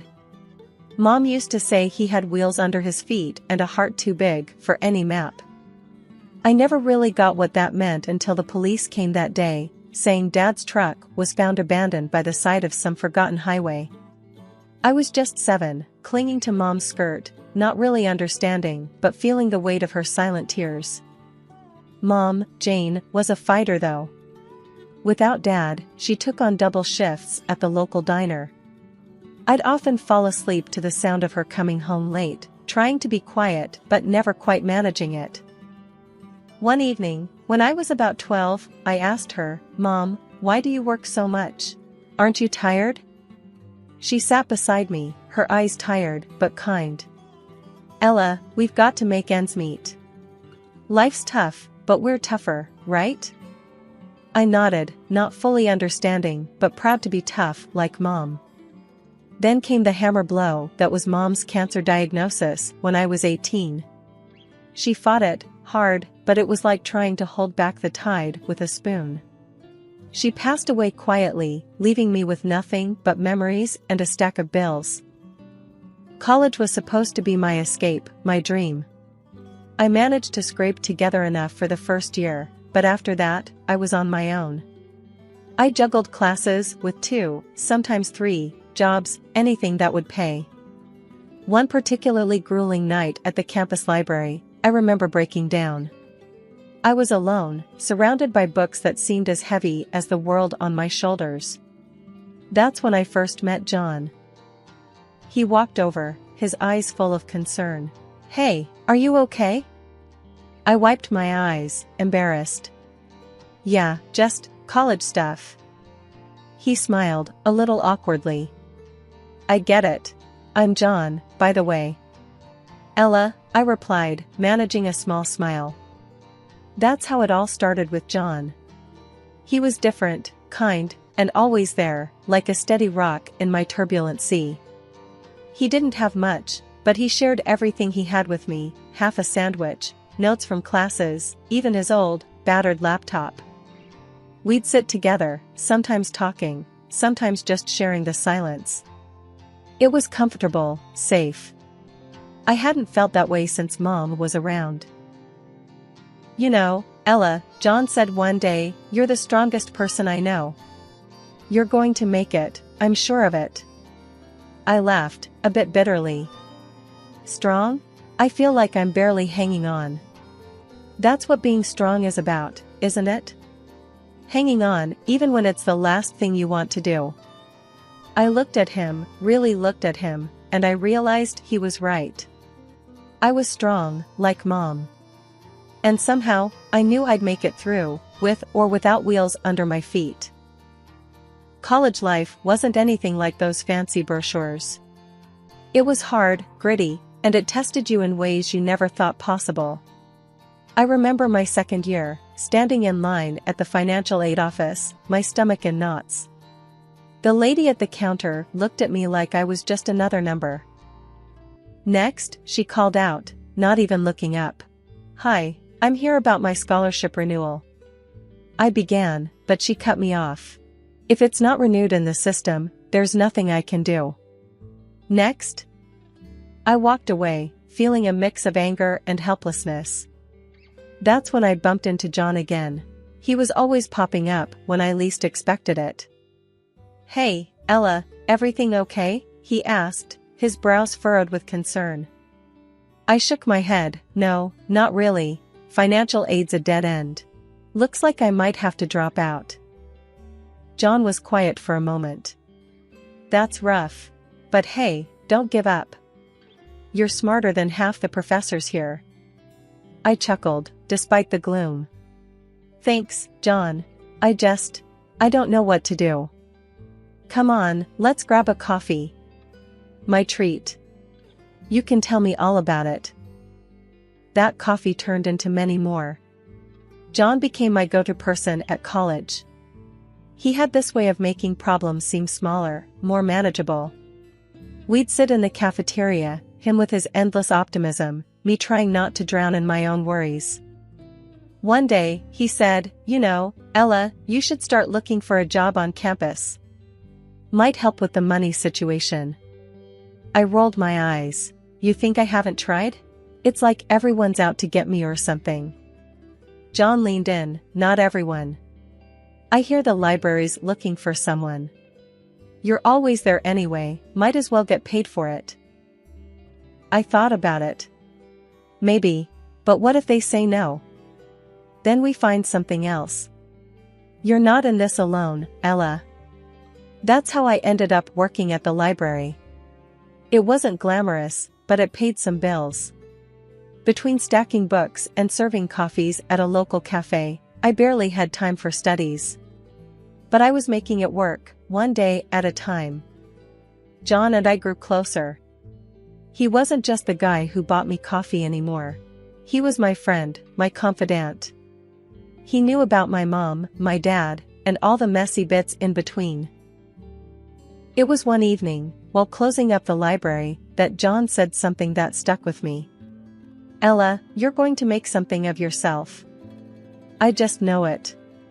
And I'll be here, cheering you on. I smiled, feeling a warmth spread through me. Thanks, John. That means a lot. College was tough, but with John by my side, it felt like I had a fighting chance. He was more than a friend, he was a reminder that some good still existed in this crazy, mixed-up world. After college, life took a turn I didn't expect. John and I got married. It wasn't some big fairy tale wedding, just a small courthouse do, with a few friends and less fanfare. We moved into this tiny apartment that had more cracks than walls, but it was ours. It felt like a fresh start, a new chapter. Then came the problem. John's mom, Mrs. Smith. The woman was a piece of work. The first time she visited our place, her nose wrinkled like she'd walked into a dumpster. "This is where you live," she said, her voice dripping with something that was half disbelief, half disgust. I tried to smile. "Yeah, it's not much, but we're happy." She snorted. "Happy? John, you can do better than this." "And what about kids? You can't raise kids in this. John cut in, trying to ease the tension. "Mom, we've talked about this. We're not rushing into kids.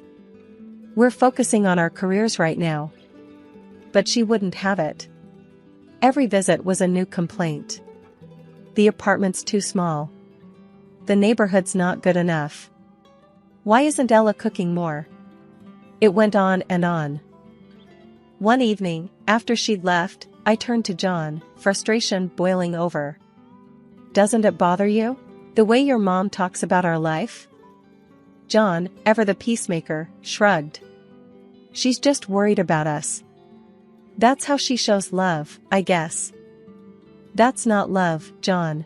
That's criticism. There's a difference." He didn't say much after that. It was like he couldn't see what was so clear to me.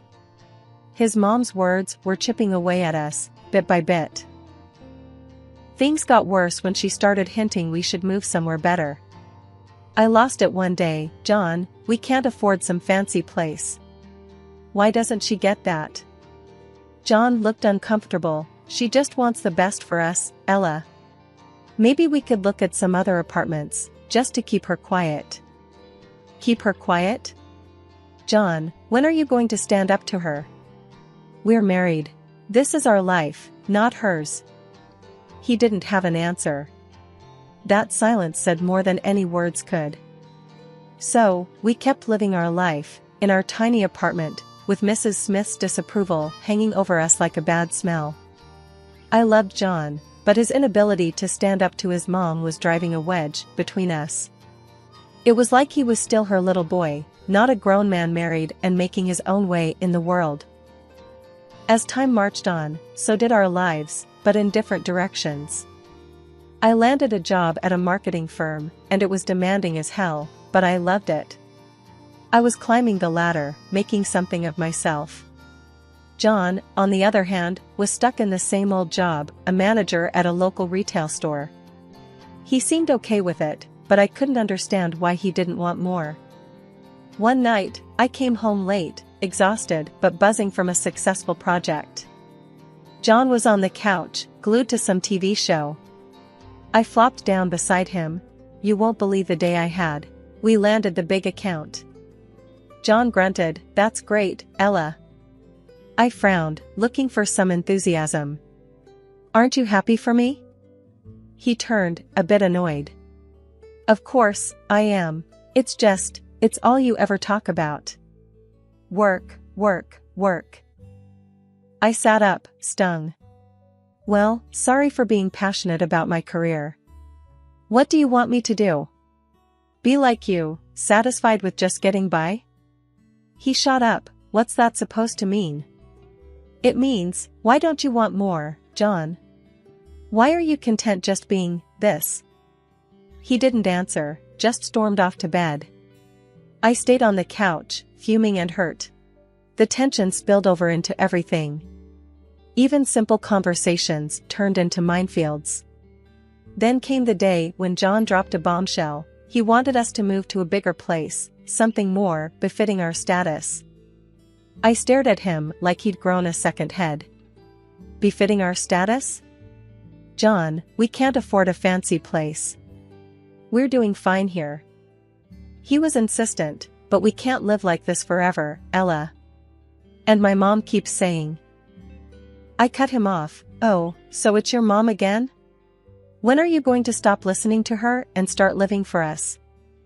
John's face turned red. "I'm thinking about our future, Ella. Maybe you should too." That hurt. It felt like he didn't see all the hard work I was putting into building that future. It was like we were on different planets. In the end, we did move to a house that cost us a whopping 12 grand a month. I could afford it, but it was a stretch. John seemed happier, but every time I wrote that rent check, I felt a part of me scream in protest. We were living in a house that was too big, with a gap between us that was growing wider. I lay awake most nights, wondering how we got here. Was it the money? The jobs? Or had we just changed too much? Just when I thought things couldn't get more strained between John and me, life threw a curveball. John's dad fell seriously ill. It hit John hard. They were close. Overnight, our already fragile routine got upended. One evening, after a particularly rough visit to the hospital, John slumped into a chair, looking like the world was on his shoulders. "Dad's not doing good, Ella. The doctors, they say he needs constant care." I sat beside him, trying to be the supportive wife. "I'm so sorry, John. Maybe we can get a nurse to help?" He shook his head, his eyes distant. "No, I've been thinking. I'm going to take care of him. I'll quit my job and move in for a while." I was stunned. "Quit your job? John, are you sure? What about our bills, the rent for this place?" He snapped, "This isn't about money, Ella. It's my dad. I need to be there for him." I understood, I really did, but the practical side of me was screaming. "And I get that, John, but we need to think this through. We can find another way to help your dad." He wouldn't budge. "No, my mind's made up. I'm doing this." So, he did. John moved into his parents' place, leaving me alone in our big, empty house. Days turned into weeks. I was juggling my job and all our bills, while he was. I don't even know what. Every time I called or visited, it was the same scene. John, either glued to his phone or the TV, looking exhausted and frustrated. His mom, Mrs. Smith, was always hovering, throwing in her 2 cents. One day, I found him sprawled on the couch, a beer in hand, eyes glued to some game. "John, shouldn't you be with your dad?" He barely glanced at me. "He's sleeping."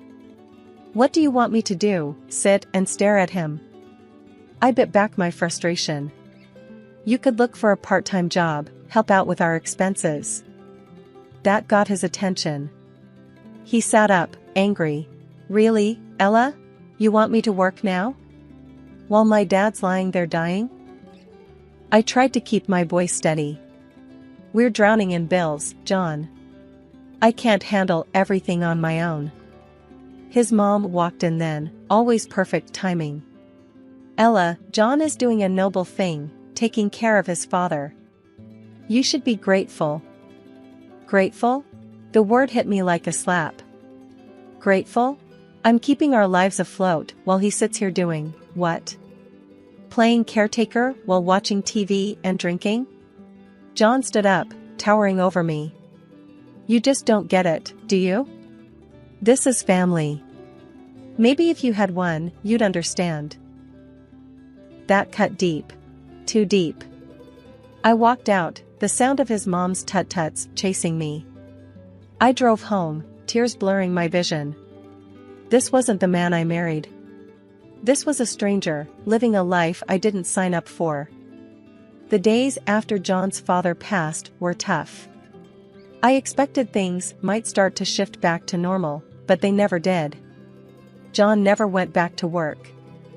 Instead, he spent more and more time at his mom's place, leaving me alone in our big, expensive house, drowning in bills and loneliness. One evening, I came home from work to find John and his mother, Mrs. Smith, sitting in the living room. The air was thick with tension. I could tell something was up. Ella, we need to talk, John said, not even bothering to look at me. I set my bag down, feeling a knot in my stomach. What's going on? Mrs. Smith, who always had too much to say, started, we've decided it's best if John and I live here. We can take care of the rent now. I was shocked. What? This is our home, John. You can't just kick me out. John finally looked at me, his eyes cold. It's not working, Ella. You and me, this life. I need to start over, and Mom needs a place to stay. I couldn't believe what I was hearing. Start over? So, you're just going to throw away our marriage, just like that? He shrugged. It's been over for a while, hasn't it? We're just making it official now. I turned to his mother. And you think you can just come in here and take over my life? Mrs. Smith stood up, her voice sharp. It's for the best, Ella. You and John were never a good match. He needs to be with family now. I was seething. Family? What about me? I'm his wife. John stood up, facing me. Not anymore. We want you out, Ella. The sooner, the better. I looked between them, the betrayal cutting deep. Fine. I'll go.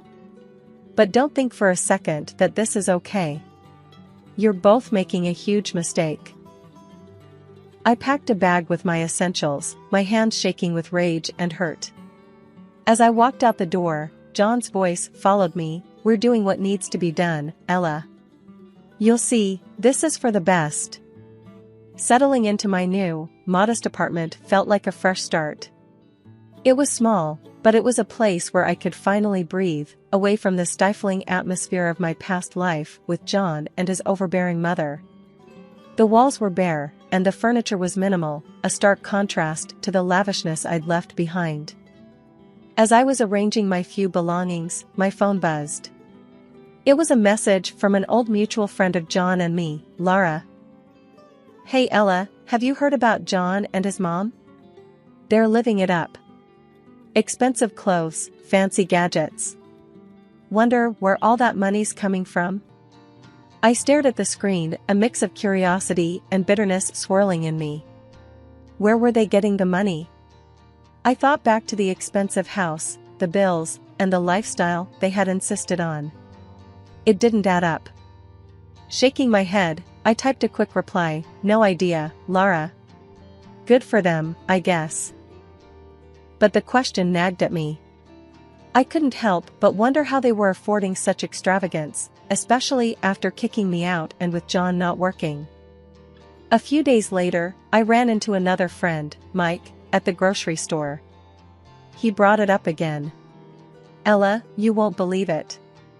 Saw John and his mom at the high-end electronics store. They were buying like there's no tomorrow. Heard they even sold their family home. Crazy, huh? I forced a smile, yeah, crazy. But inside, my mind was racing. They sold the family home? Was that where the money was coming from? As I unpacked groceries in my kitchen, a small, unadorned space that was now my refuge, I couldn't shake the feeling of unease. I was moving on, building my life again from scratch, while they seemed to be living in a world of luxury built on, what? Lies? Deceit? I sat down at my tiny dining table, a second-hand purchase, and let out a long breath. It didn't matter, I told myself. I was out of that toxic environment, free from their twisted dynamics. But deep down, I knew the truth. It did bother me. It bothered me that they seemed to be thriving after throwing me to the curb. I had worked hard for everything I had, while they seemed to be enjoying a life of ease and comfort. As the evening wore on, I found solace in the quiet of my apartment. It was mine, earned through my own effort and resilience. I had lost much, but I had gained something more valuable, my independence, my sense of self. 4 months into my new life, the past came knocking in a way I never expected. My phone rang one lazy Saturday morning, the caller ID flashing John's name. I hesitated but answered. Ella, we need your help. John's voice was shaky, desperate. I sat up, alert. What's happened, John? It's all gone wrong. We got kicked out of the rental house. Mom and we have nowhere to go. I couldn't believe what I was hearing. Kicked out? But I thought you had money? There was a pause, then, the money's gone, Ella. Dad left debts, not inheritance. We thought, his voice trailed off. I felt a mix of emotions, shock, disbelief, and a tinge of satisfaction. Were they really posh all this time, hoping for a rich inheritance? Seriously? It was too much even for my ex-husband. So, what do you want from me, John? We were wondering if, maybe we could stay with you, just for a while, until we sort things out. I laughed, a short, bitter sound. You want to stay with me? After everything? John's voice was pleading now. Please, Ella, we have nowhere else to go. Remember the good times, can't we just? I cut him off. Good times? John, you and your mother threw me out of my own home. You can't just come crawling back now that things are tough. He was silent for a moment, then, I know I messed up, Ella. I'm sorry. We're just really desperate.